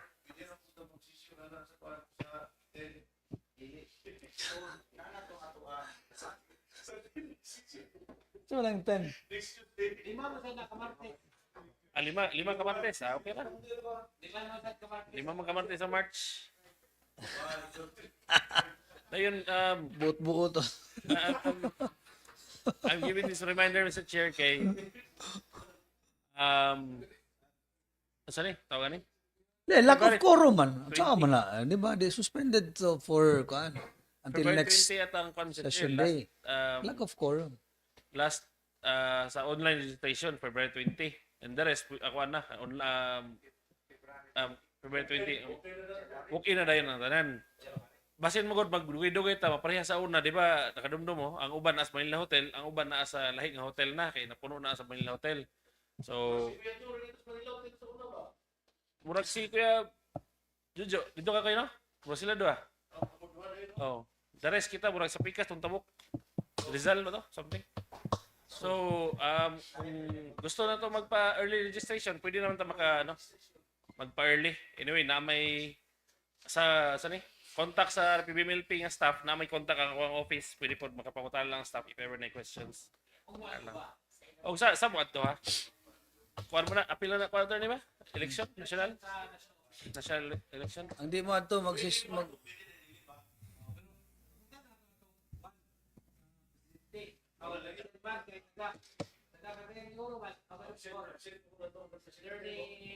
Okay, say, oh, sige, iyasay. Ang dili mo to nga magsesyon.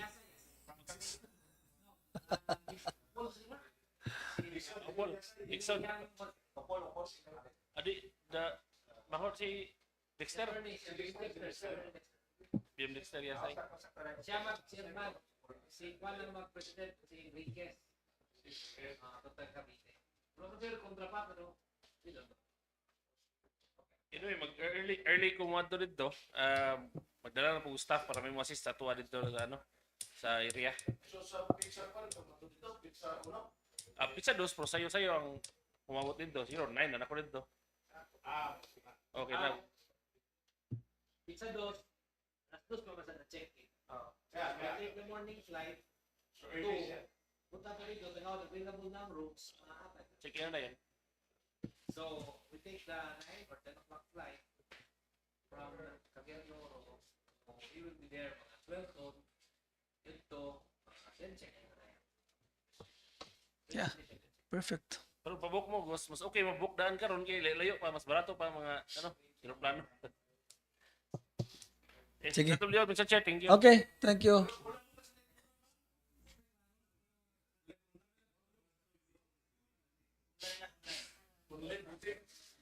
Wala sa rooms.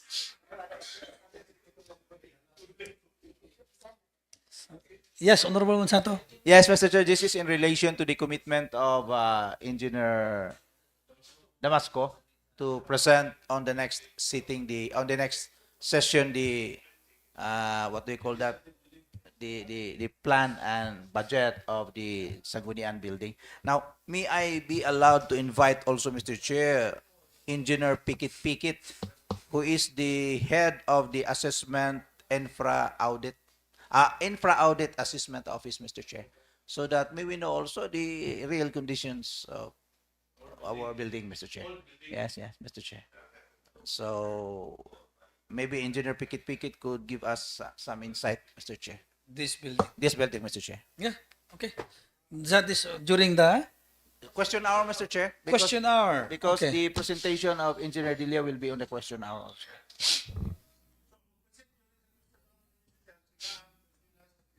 Yeah. Si Kaap noon will only be discussing about the progress updates, right? Yeah. Yeah. Yes, that's right. Okay. Please take note of that and invite Engineer Pikit. Okay? Thank you. Okay. Secretary's time before we listen to the reminder. Thank you, Mr. Chair. There will be only 2 items to be discussed. The first one is the provincial governor is fervently requesting our presence this coming Thursday, January 15 at 9:30 in the morning at Kaamulan Open Theater. This is with regard to the visit of 16 European Union ambassadors. Yes. Magbarong ta? So, okay. Wala man say na-mention diri, Mr. Chair. At the body agrees, Mr. Chair. Yes, okay. I was able to talk to Mr. sa events gani, si Mr. June Cruz at 1 o'clock this afternoon. And they were having a meeting with the security. But I asked what would be our attire. He said, dili man daw formal, but pwede na daw short sleeve barong or yung sulti. So, or polo siguro kung wala barong. Siguro ba? Thank you. Sige, let's agree na lang among ourselves. Suma short sleeve barong na lang ta para dili makuan ba nga na nag-ethnic una na nag-abot nga nagbarong.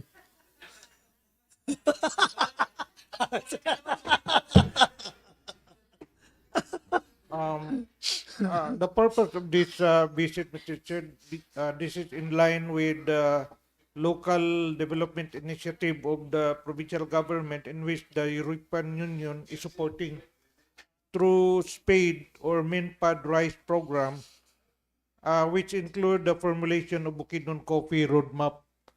So they are interested for this initiative of the provincial government of Bukidnon, 9:30 in the morning. And latest request which the PPD is requesting is gusto sa unta nila makuha og pila ka book gyud amo attend because they will be preparing tables for the Sangguniang board members. This Thursday? Oh. This Thursday? Okay. Yes. Do you want a body count, Mr. Chair? Oh. 6. 1, 2, 3, 4, 5, 6, 7. Attorney? 8, 9. And kindly call na lang Ma'am Bing, Unahon, Alvarese, and Lieses kung join mo sila. Yes, Mr. But Chair. tanan nga na diri karon, we're all going. Yes, Mr. Chair. Thank you. Now, the last item, Mr. Chair, is our summary of report of liquidation during the conduct of SP Foundation anniversary last December 9, 2025, as reflected in the screen, Mr. Chair. We have collected a total amount of 403,000 pesos. Okay. So we have the list of contributors and donors for this activity, Mr. Chair. So muna diya sa left side, muna sila ang mga donors, Mr. Chair. Governor 30,000, Vice Governor 30,000, BM Alvarez 10,000, BM Manahon 10,000, BM Monsanto 20,000, BM Marlon Dinlayan 20,000, BM Bobby Dinlayan 20,000, BM Palmada 20,000, BM Kasinabi 20,000, BM Fortich 20,000, BM Garcia 20,000, BM Pipito 10,000, BM Balansag 20,000, BM Evangelista 20,000, BM Lieses 10,000, BM Linas 10,000, Congressman Flores 3,000, Congressman Roque 20,000, Congressman Ayon 50,000, a total of 363,000, but this is with additional money contribution coming from former board member Rosal 5,000, board member for Teach Jumix for 10,000, and former Vice Governor Rogelio Roque 25,000. Rogelio Roque naman. I'm sorry. Rogelio Quino.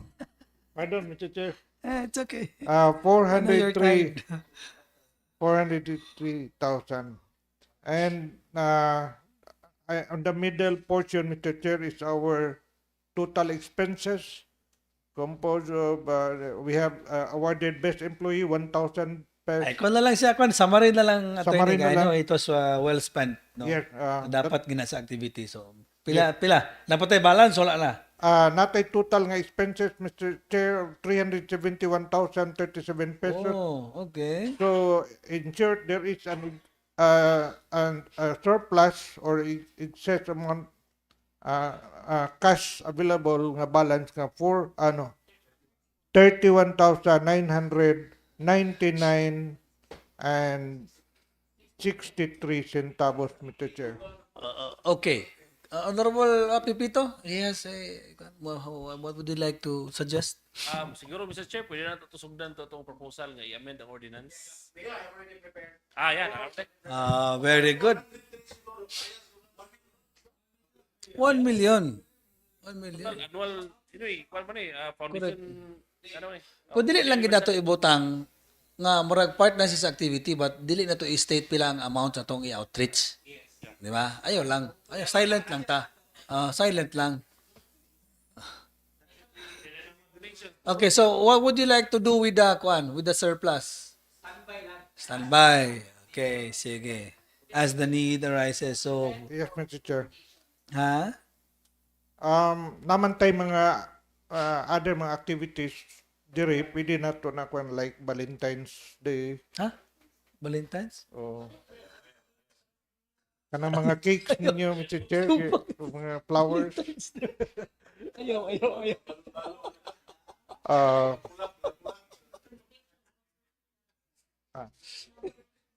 sponsorship nato sa I'm very convocation. curious. What is your objection with Valentine's Day?